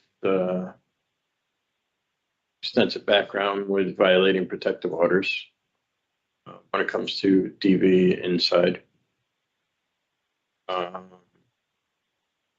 He's taken as well embracing fatherhood. As we just heard from the victim, there's an importance to that, and of course, from my read, it's something that the court and the PO would have to work out in its entirety.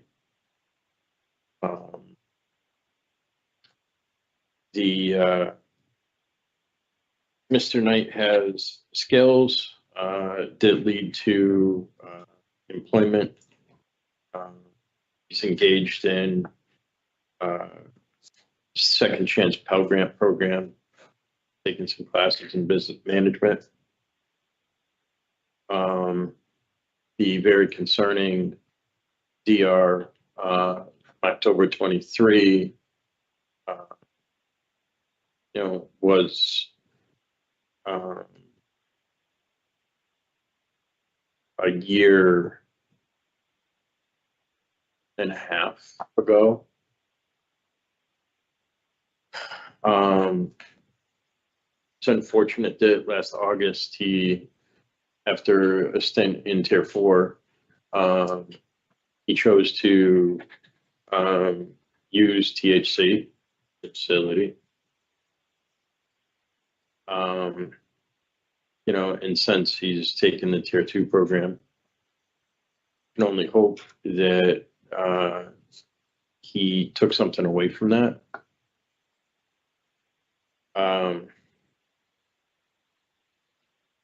Rates out moderate with a concern in scores being his criminal history, which also concerns me.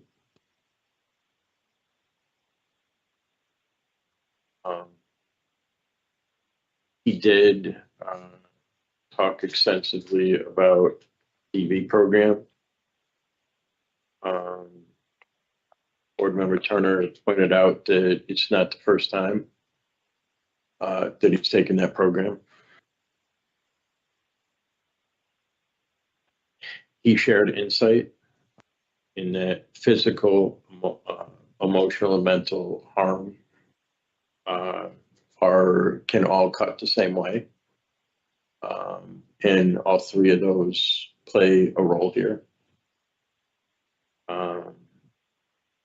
He also took it upon himself to take an online anger management unit where he identified 5 ways of dealing with anger that comes up. Mm-hmm. He also talked about triggers. He has some short and long-term goals when he is released. I think it would be a good idea for him to get out to do the DV program while he would be on parole for another year and 3 months.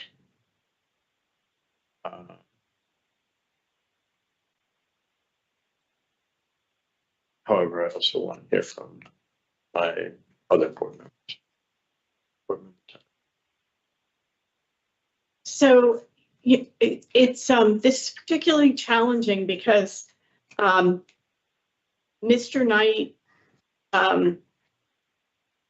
seems to have some insights, has the right language to describe what's going on, and has some perhaps new skills. I think he also struggles to be forthcoming with us. I asked about the relationship that he told Officer Menard about, and now that he don't want to talk about that.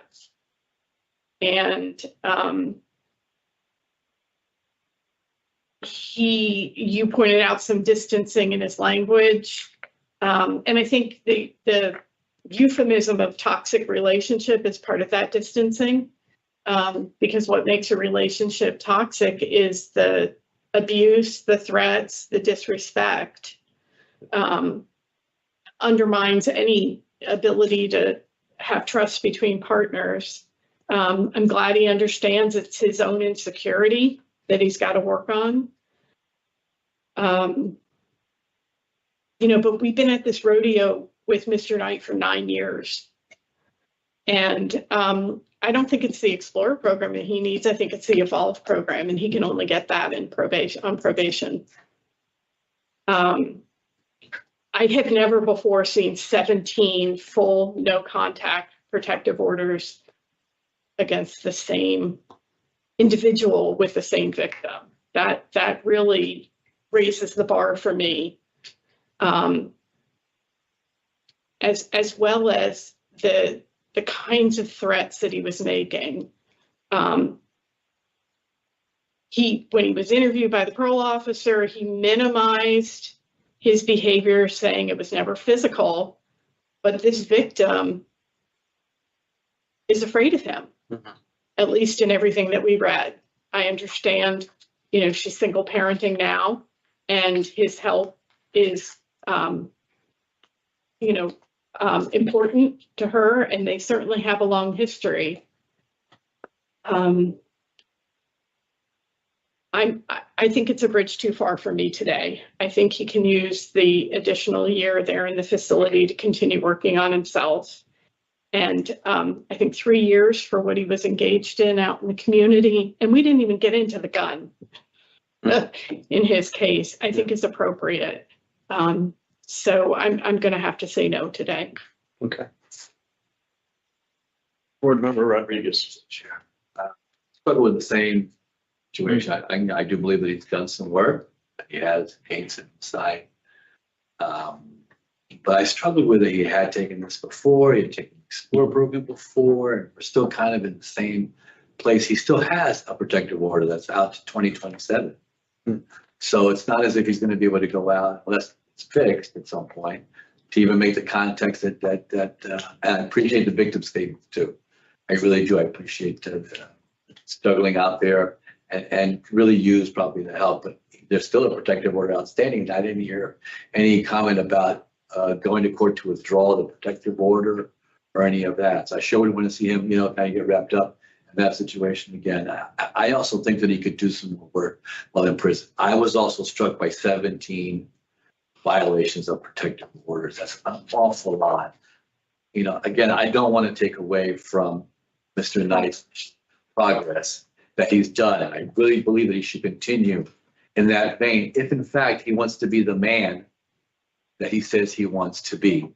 And in this particular situation, he really needs to be able to man up in this and do the right thing for himself and for the folks that are out there that are going to be in this life. I am not going to be supportive of the discretionary today. And again, it's not because of his work. I think he needs to continue. I think he still needs to continue to work on himself and get those things accomplished. So, current offense committed while on probation. I mean, that's the least of it. I have criminal history, nature and circumstance, or institutional adjustment. Okay. Then the 2 tickets. All right, so regarding Marcus Knight, 366526, I would move to deny parole at this time for nature and circumstances of the current offense, criminal history, current offense committed while on probation, and for institutional adjustment. Is there a second? Second. Those in favor signify by saying aye. Aye. Those opposed, no. The ayes have it. Mr. Knight, we weren't able to give you parole today. We appreciate that you've done a lot of work there, and we encourage you to continue to do that work. The hearing for Marcus Knight, 366-526. You're all set, sir.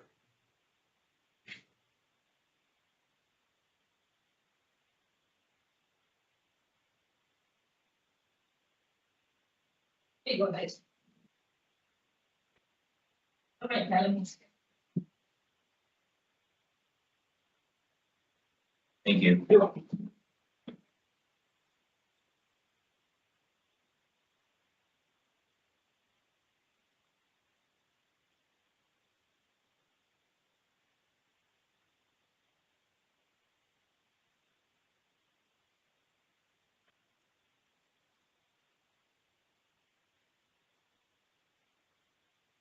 I'll be with you in a couple minutes, okay? Okay, thank you.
Good morning, my name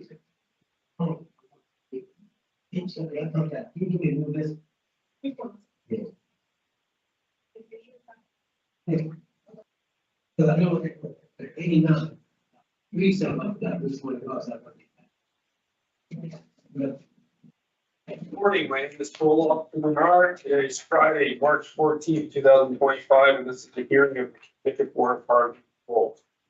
Following board members are present this morning and by saying their names on the record, certified that reviewed all statutorily required documents and available pertinent information in preparation of this. Good morning, Mike Pohl. Good morning, Panama Rodriguez. Nancy Turner.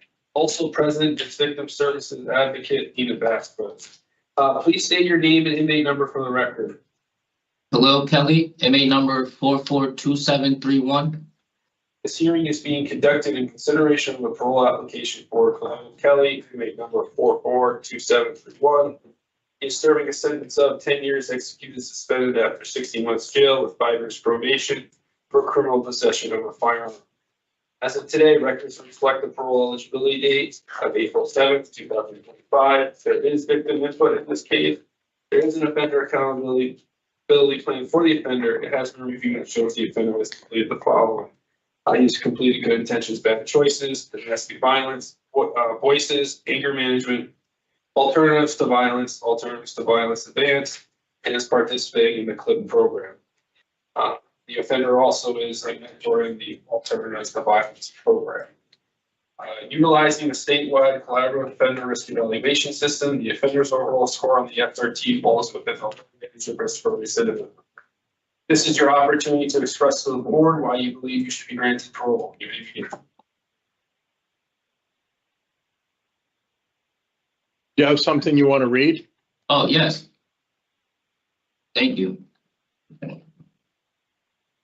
I take accountability for my actions that led me to be incarcerated. During this time, I've been able to constructively rehabilitate myself and show gratitude for the person I am now, and using my past actions as a reflection to the troubled individual I was. The person I am today is focused and mature, not only for myself, but also for those who were affected by my rash choices, my family and society as a whole.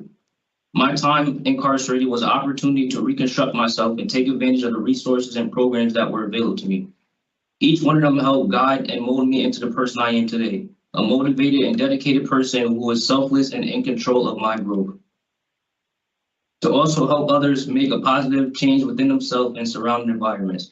I am grateful for the positivity I was able to grasp while learning and understanding what my negative actions caused. Going forward, if given the chance to return to society, I will continue to have and spread positivity with the mindset I have now, and also be a positive influence in my community and a voice to others to help them seek change. The time I've taken to rehabilitate myself has shown and will continue to show. I will be a reformed working man, continuing to grow and making a positive impact within myself and society. That's it, Mr. Kelly. Yes. Okay, so what we're going to do here is we've read all about your background, what's brought you to this incarceration, what you've done since you've been in, which is a lot of positive programs and things. When we're going to take and ask you some questions about that. Okay. And then the Office of Victim Services is here today with some victims to give input in this case. And then we're going to talk about your case and we're going to give you a decision. Okay. Okay. And thank you. I just want to, for me, the questions are going to start with another board member, but I just want to let you know that it's an awful big lift. I appreciate your programs. Thank you. But shooting up Broad Street with a bunch of other guys after you've already had an illegal possession of a weapon and a motor vehicle conviction. Yes. And somebody's died in this particular case, yes. It's a lot. But in the end, no matter how this comes out, I want you to feel good about the programs that you've taken, and how you're trying to help others there, right? Thank you. But Yeah, what we're trying to get to today is suitability, right? Suitability for parole, okay? All right, Mr. Kelly, Board Member Turner is going to begin questions for today, okay? okay. Morning, sir. Good morning. Thank you for preparing that opening statement for us. And I am pleased to hear and read that you're trying to make some very necessary changes in your life, how you're living it, and how you think about things. Because you out in the community were quite a force of destruction.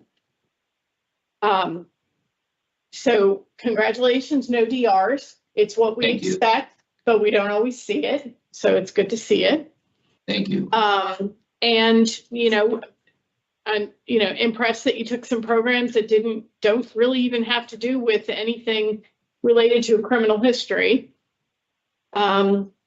Specifically domestic violence. You're in CLIC. How are you doing CLIC? You don't have a child. When I came to jail, I was expecting a child, and then unfortunately she had a miscarriage.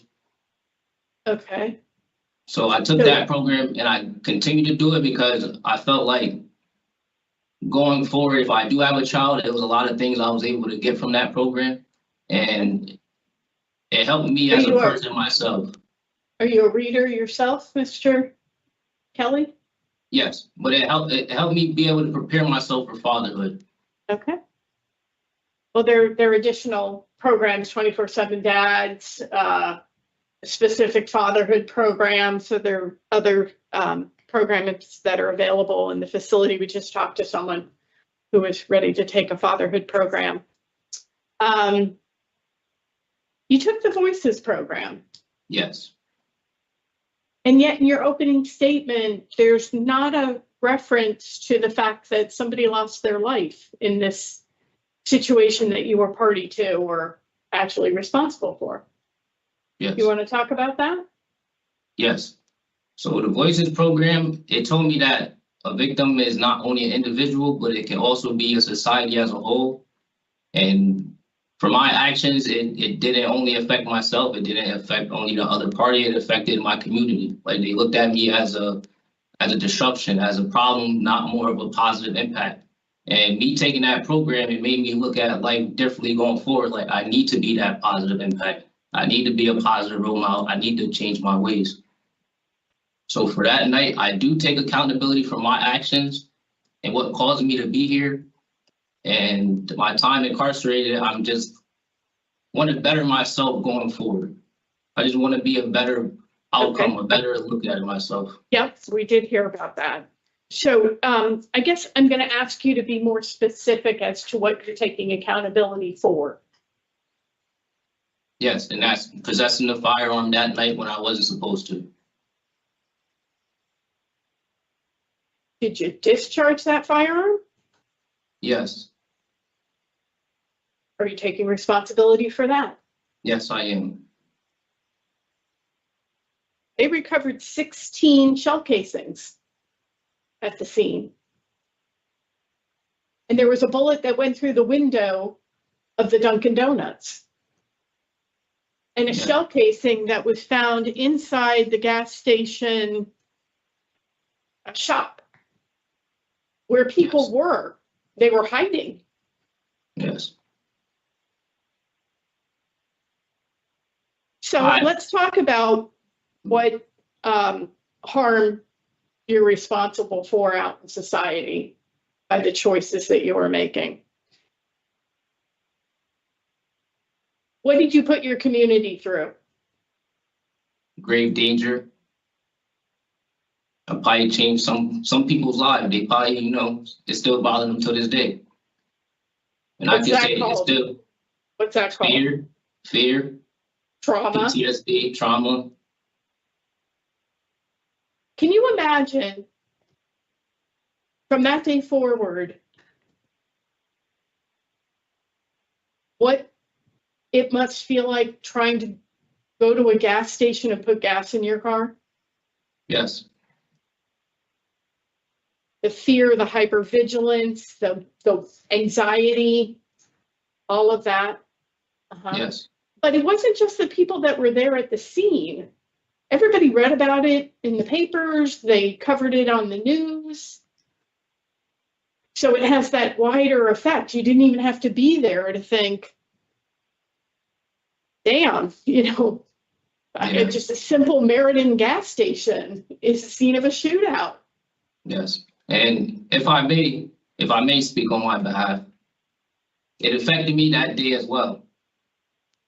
But I still deal with that trauma as well. I still deal with that fears going to a gas station as well, because I myself too was a victim that night. But me coming to jail and me taking them programs, the Voices program, I don't just look at myself.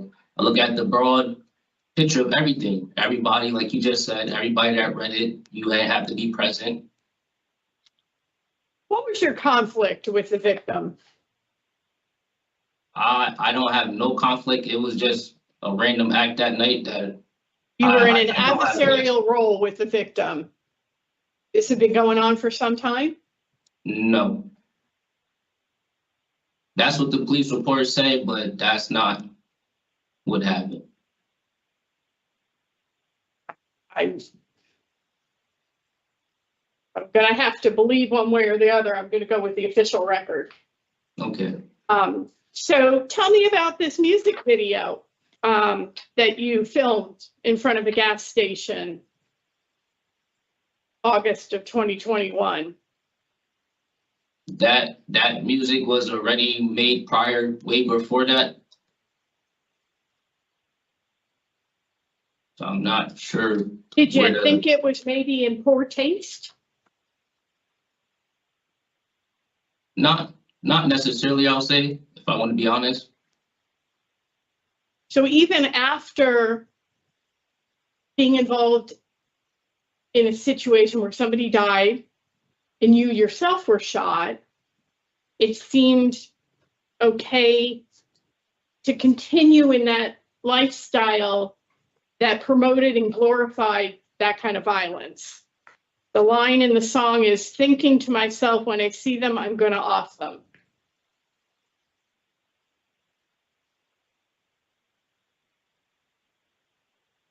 Yeah, I see where you're coming from with that, and I can't justify it. I could just speak on the person I am today, and I could just say that those words from that song didn't mean anything pertaining to this case or why I am here today.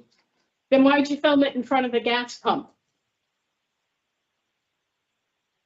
And I don't have Not a park, the answer not a for it. basketball court, but in front of a gas station pump. Okay. So you were on probation at the time. Do I have that correct, for Yes, possession of a controlled substance? And you had a prior weapon in a motor vehicle. What was the weapon? yes, it was a handgun. So why were you in possession of another firearm?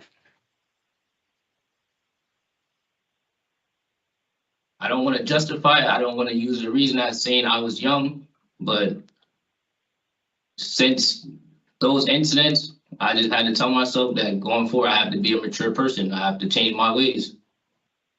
Okay, let me just put it to you legally, Mr. Kelly. Yes, You are a convicted felon. You are Yes. prohibited from possessing firearms and ammunition for the rest of your life. yes, And that's under state and federal law. I hope you understand that. You have Yes, I 5 do. years ahead of you on the state's deadly weapon offender registry. yes.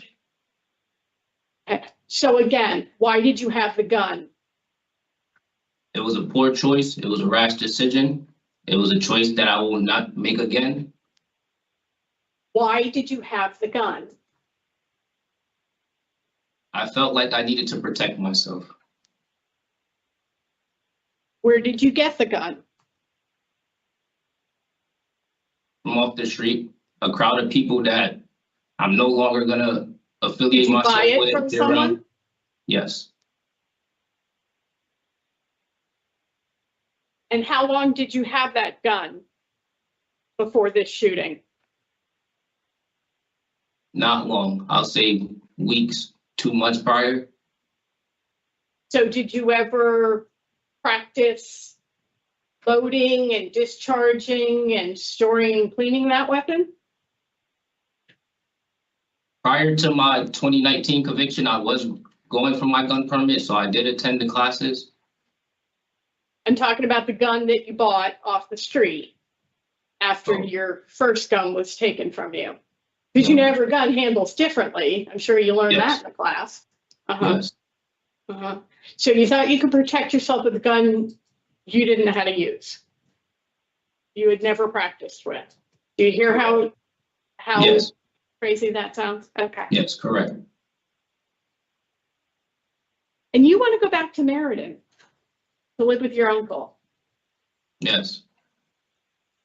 Do you think that's a good choice? For myself, I would say it would be a starting point of changing my life around. And what about for the community when they read that you're coming out? I can just How say about when the I people go that you home, were beefing with? Do you think you're going to have a target on you? yes, possibly, but I just Okay. gotta know I can't put myself in those situations to lead myself to be here again. Okay, but you also can't cope with the fact that others might have it in for you by carrying a firearm. I can cope with that now. So, you know, you're 27, you're still very young.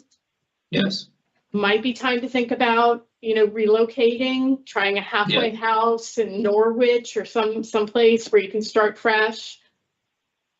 Because the cops will have their eyes out on you. yes. Okay. And I'll just make sure that I give them a reason not to.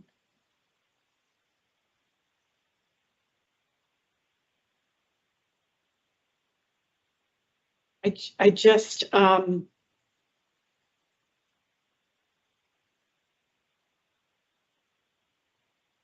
struggle with you defining yourself as a victim in this case. And I'll leave it at that. Thank you, Mr. Chair. Board Member Rodriguez. Do you have any questions? Thank you, Mr. Kelly. Your portion of the hearing is over, okay? Okay, thank you. Ms. Vasquez, can you facilitate victim input in this case, please? Thank you, Chair. Good morning. Can you hear me? Yes. Yes. Yep. Thank you. We're just making sure.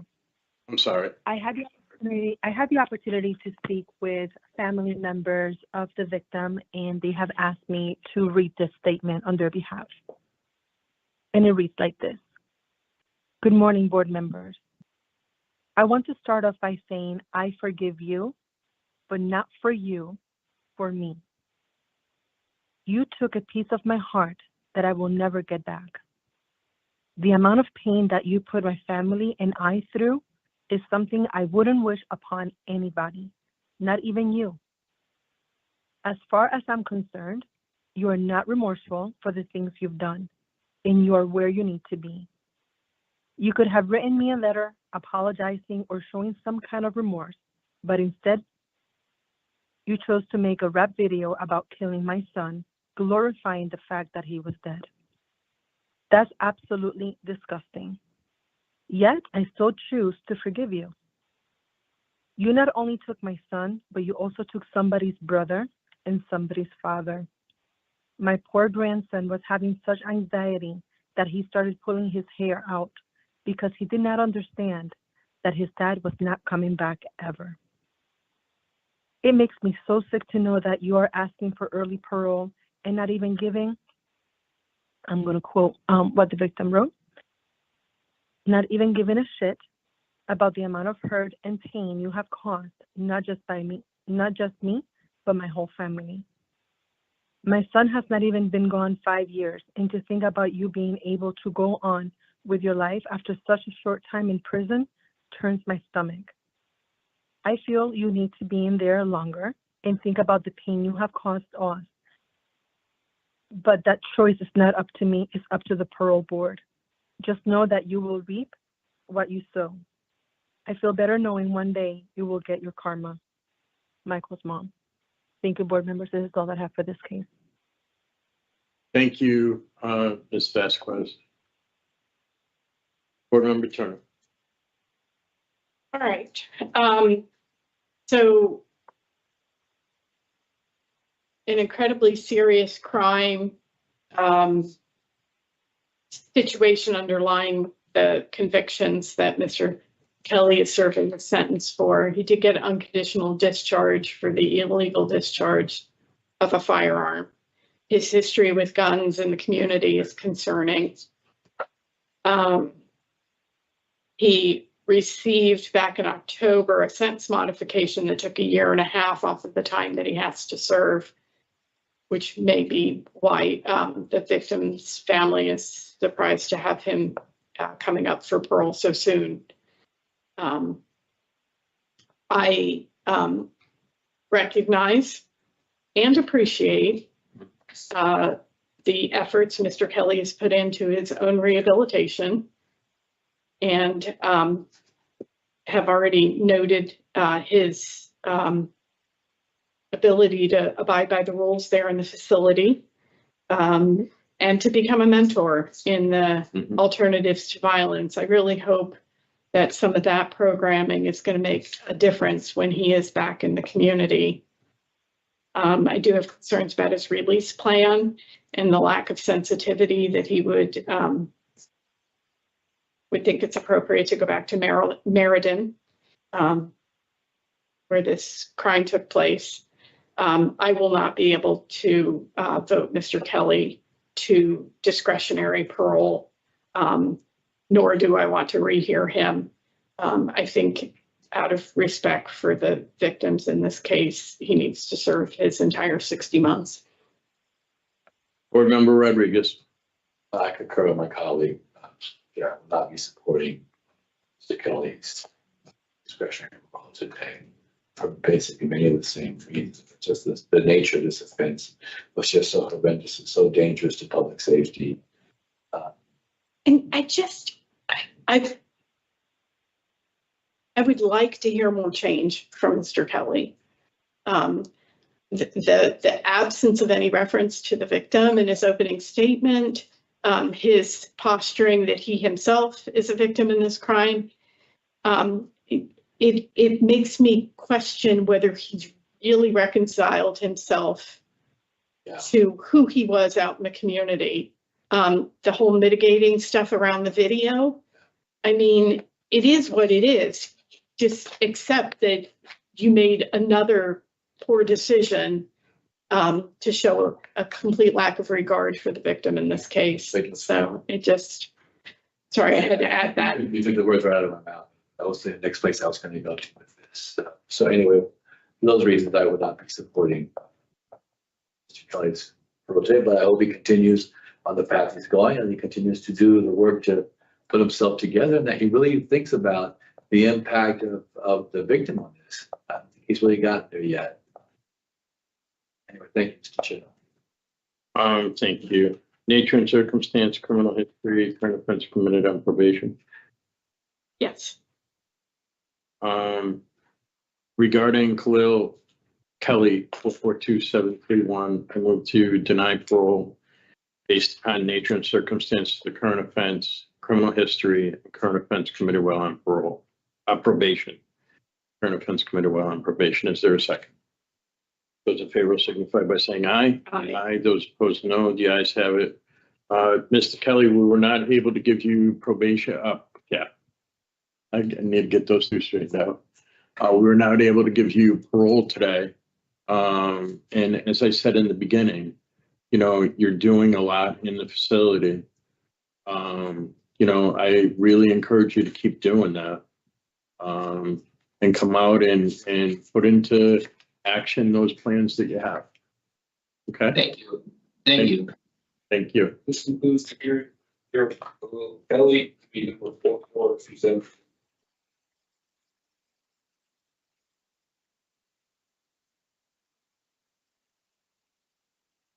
Thank you.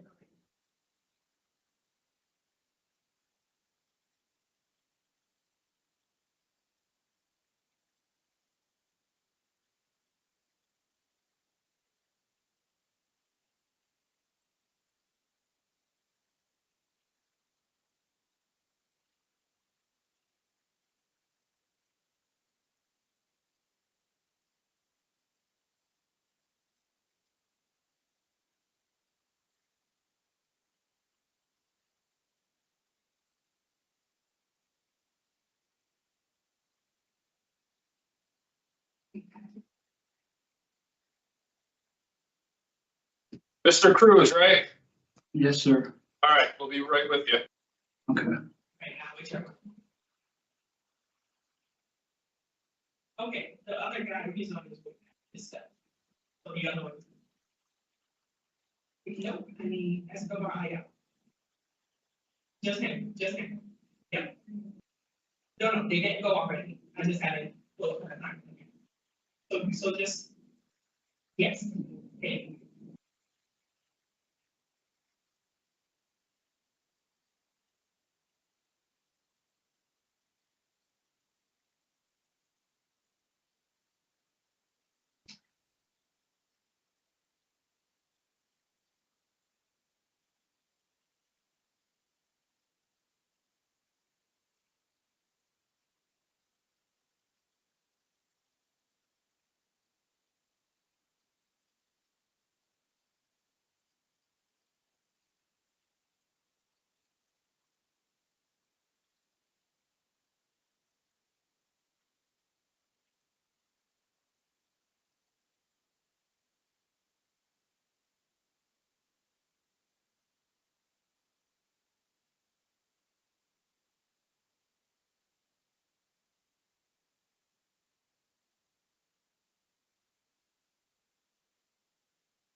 Thank you so much. You're welcome. We are gonna get it out today. Yes, it is. All right, I'm going to.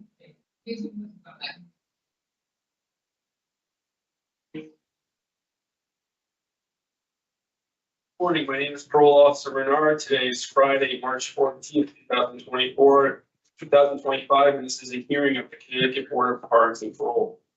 Following board members are present this morning, and by stating their names on the record, certify they reviewed all statutorily required documents and available pertinent information and preparation. Good morning, Mike Poole. Good morning, Panama Rodriguez. Nancy Turner. Please state your name and inmate number for the record. Michael Cruz, ME number 359-639. This hearing is being conducted in consideration of the parole application for Michael Cruz, inmate number 359-639. He's serving a sentence of 30 months jail flat sentence for violation of probation with an underlying offense of 2 counts of violation of probation and risk of injury to a child. As of today, records reflect a parole eligibility date of June 26, 2024. There's no victim input in this case. There is an offender accountability plan for the offender. That shows the offender was participating in the Tier 4 program.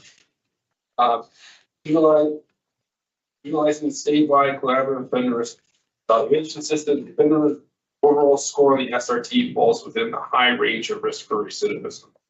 This is your opportunity to express to the board why you believe you should be granted parole. You may begin. So let me begin. I don't feel like I deserve parole, but I do feel like I deserve a second chance. Everybody deserves a second chance. I'm looking into long-term treatment at Sugar Hill Hospital. That's something that I'm looking forward to.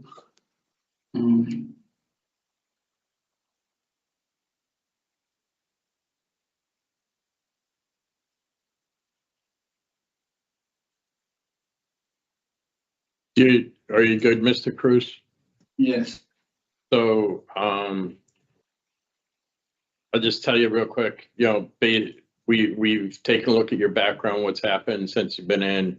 Based upon that, we have some questions to arrive at suitability for parole. Okay. You know, I just want to clarify a couple of things that have changed since the interview, right? So we did get, you did get an intox ticket in March 3rd. Yes, And you were removed from the Tier 4 program. I'm trying to get back into the program right now. Okay. And that raises a big flag for us because you have, you're in a flat sentence that ends in August. Yes, sir. You know what I'm saying? Yes, sir. And I really appreciate the fact that you're trying to get into treatment once you get out. Because when you hit that door in August, it's going to be entirely up to you. So, you know, it's not about judgment. It's about sickness. I Right? just want to get the help that I need. That's all. And do that. You can do this, but you need to, and it's going to be on you, right? Yeah. That ticket's a real roadblock to our ability to do that today, Okay. right? So I don't know if board members have questions in this case. But you know, just want to check in and see, okay? Okay. So continue to try to find the help you need. Okay, thank you. Board Member Rodriguez, do you have any questions? Yes, not so much I have a lot of questions. I mean, you kind of laid out, Yeah. you know, what one of the major concerns, you know, is, but there's also the concern of his history, and there's also concerns of his, the nature of his history, the violent natures of his history, the strangulation, the violation of protective orders. And I think that not only in focusing on his substance abuse should that be something that he should do, but there's other areas of your life that you also need to be able to kind of work on and look at. Because, you know, these situations are very, very dangerous. Even that was the most recent intox, but the one you got in 24 was for fighting. So, you know, those are really things that I think you need to kind of, think about and look at. You had some good programming that would have been scheduled for yourself. That probably could have been very, very helpful to you.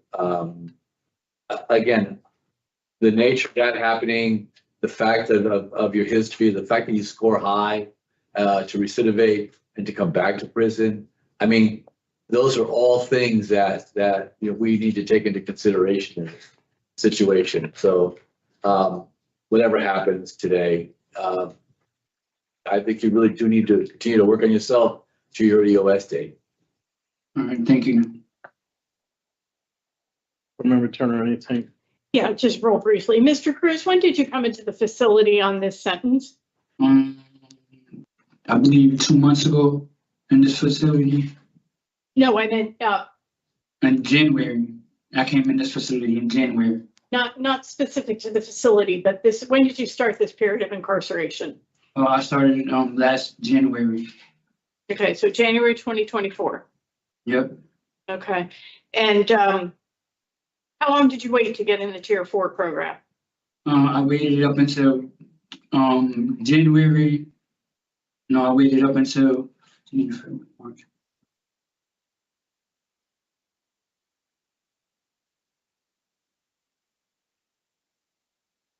I've been in Tier 4 only 2 months. 2 Okay. months. So can you tell me why you would use substances? I relapsed. I'm not proud of it. Somebody gave me a substance and I ingested it, and then maybe, Why? Why? I'm sure it was the first time. There's a lot of drugs in here. There's a lot of things going on in here that you guys don't know about. This is your only intox ticket. It's So, my only intox ticket, yes. so why, with all the drugs that are circulating and the offers that, people make, why this time while you're in Tier 4? Honestly, I can't even explain it to you. Okay. So it sounds like a bit of self-sabotaging. You know what Yes. that means? Yes, ma'am. Yeah. And honestly, Mr. Cruz, it's tragic because you really needed this program. And when you were interviewed by Officer Menard, you kept talking about wanting to be a good dad and be there for your kids. Yeah, that's And still it's very sad that you lost sight of your children and their needs. And you took what was offered to you, knowing you were violating the rules. You were undermining your own progress and recovery. Yes, ma'am. And I, even if you don't get back into the program or you get into tier 2, I hope you'll explore why you gave it all up, why you made such a poor deal, and really set yourself back, because it's costing you a lot, and it's costing your children as well. So with the time remaining, because your end of sentence is perhaps as early as August, ask about a fatherhood program. We've talked to many people in your situation just this morning who are doing the CLIP program or the fatherhood program. Build some tools for how you're going to reconnect with your children. Okay. And appreciate, that they're very different ages and they're going to have very different reactions to you being back in their lives because you've been gone, and they have feelings about what it was like having you gone. And you're going to have to be able to withstand some of that, that's going to flow to you from them because they're hurt. Yeah, And you also really could benefit from a domestic violence program. I don't know why it isn't on your OAP, I but did ask about it. a couple of times in that program. Okay, well, you I probably, appreciate it. yeah, okay. Wish you much success, sir. Thank you. Thank you. So I have criminal history, inadequate evidence of offender change in constitutional adjustment. I was going at it a little bit differently, but that all works. I had poor performance on community release. He was basically has 3 counts of violation of probation. So that's poor performance on probation. Community release, right? On probation. The wording is either poor performance on community release or the offense was committed on probation. Yeah. And No, it also has poor performance while on probation. Community release is when DOC releases them. right, well, we use it as all things Yeah. rolled into one, right? Okay. So. So, Know what you had said, Mr. Chair? so criminal history, poor performance while on probation, inadequate evidence of offender change in foreign institutional adjustment. Sounds good. Right. Regarding Michael Cruz 359639, I'd move to deny parole today for the following reasons: criminal history or performance while on probation, inadequate evidence of offender change, and poor institutional adjustment. Is there a second? Second. Those in favor signify by saying aye. Aye. Those opposed, no. The ayes have it. And Mr. Cruz, we're not able to give you parole today. And please do what you said you were doing. You can do this. Get the help you need, okay? All right, thank you. Yeah. Who's the hearing for Michael Cruz?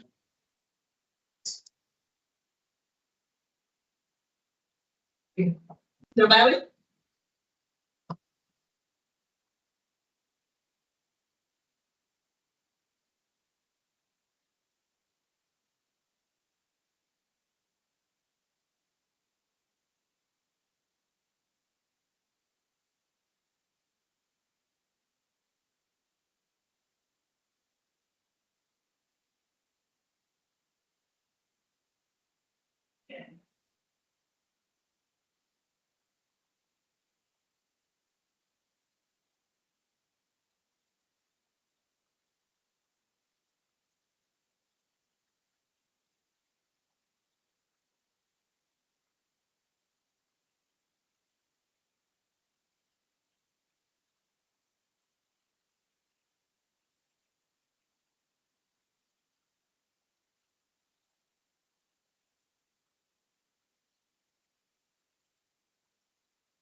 Escobar-Ayala.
We are ready to go.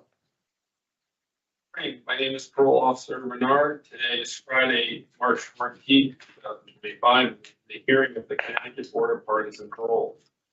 Following board members are present this morning by stating their names on the record, certified they reviewed all statutorily required documents and available pertinent information in preparation of this hearing.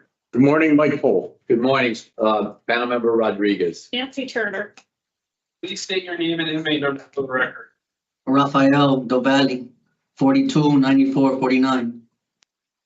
Here's the conducted in consideration of the parole application for Rafael Dali, inmate number 429-449. He's serving a sentence of 15 years executed suspended after 7 years jail with 5 years probation for corrupt organization and racketeering act, burglary third, 2 counts of failure to appear first, violation of probation with underlying offenses of varsity fourth, violation of probation and failure to appear second.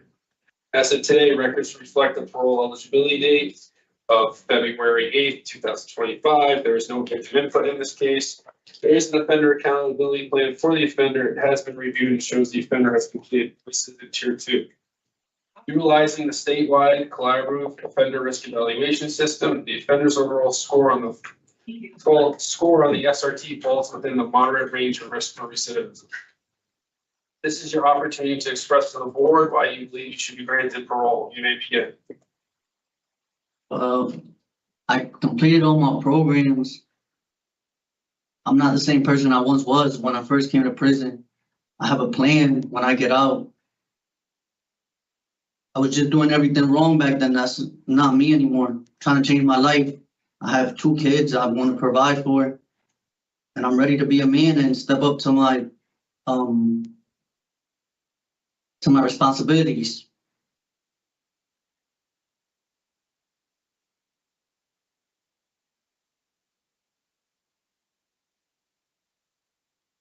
Is that it, Mr. DelValle?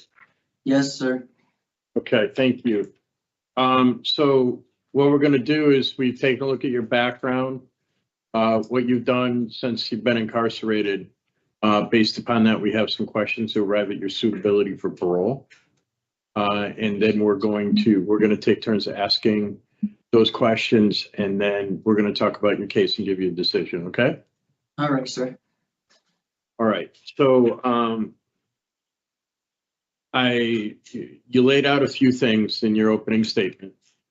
One of the things that you didn't talk about is the offense itself, or Yes. not the offense, these offenses, because it rose to the level of racketeering, right? Which is multiple crimes of the same kind of caliber, right? Yes. So can you talk about that and the impact you had? Yeah, I had a negative impact on the community, on my victims, their family. I would like to apologize for that. We were going into these gas stations, just breaking into them, taking their ATMs, whatever we could make money off of. Just, that was basically it. It was a lot of them. It's a lot of places that we went into. So why? Just from my perspective, I was just being a follower. I wanted to have everything everybody else had: cars, money, women, alcohol. I just wanted to party and just not be responsible, I guess.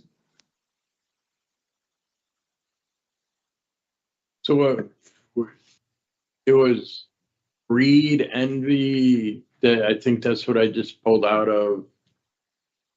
Pretty much just. You wanted what everybody else had, but you didn't want to work for it. Exactly. Yes.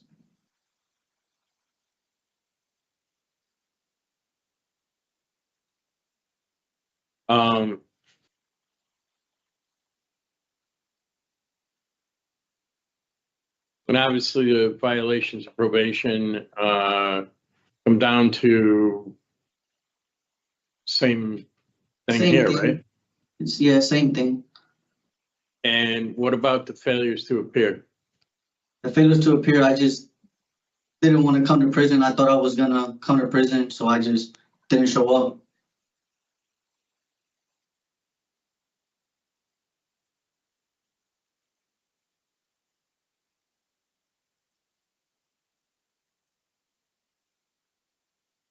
Sure. What did you learn from not showing up? I learned that either way, I was gonna come here. So whether I showed up, it was better for me showing up because I would have never probably caught other charges and been through all of this. Yeah. Just doing everything wrong. Just, I have no excuse for my actions. So That's I don't know that there is an excuse for your actions, right? yeah, there's no excuse for my actions. I was capable of. Yeah, go ahead. I was capable of working, doing things right. There was nothing wrong with me. I just decided to take the wrong route for all the wrong reasons. So that the route that you took there, how's that paid off for you? Not well at all. I'm in here. I don't see my kids. I can't watch them grow. I didn't watch them walk, use the bathroom, talk, nothing. It's not a good feeling. So, how much of what you were doing was driven by addiction? I don't want to say too much because it wasn't too much. It was more, only addiction I really had was alcohol and marijuana. And so it wasn't too much. It was more about the money and cars, jewelry, like I said. Playing. Look at the outside of me. Don't look at the inside. Yeah, basically, yes. So the Xanax and the perks weren't a big thing for you? Before I came to prison, so it was like 2028. I didn't last too long on those. I probably 2018? No, 2018, I'm sorry. Yeah, boy. So I did those for a while, but I seen that I was hurting my family, my mom, I seen her crying, and I didn't want to harm, I love my family. I don't want to harm them in any way. So you're able to stop that? Yes. Okay. While you've been in, prior to sentencing, you wound up with some disciplinary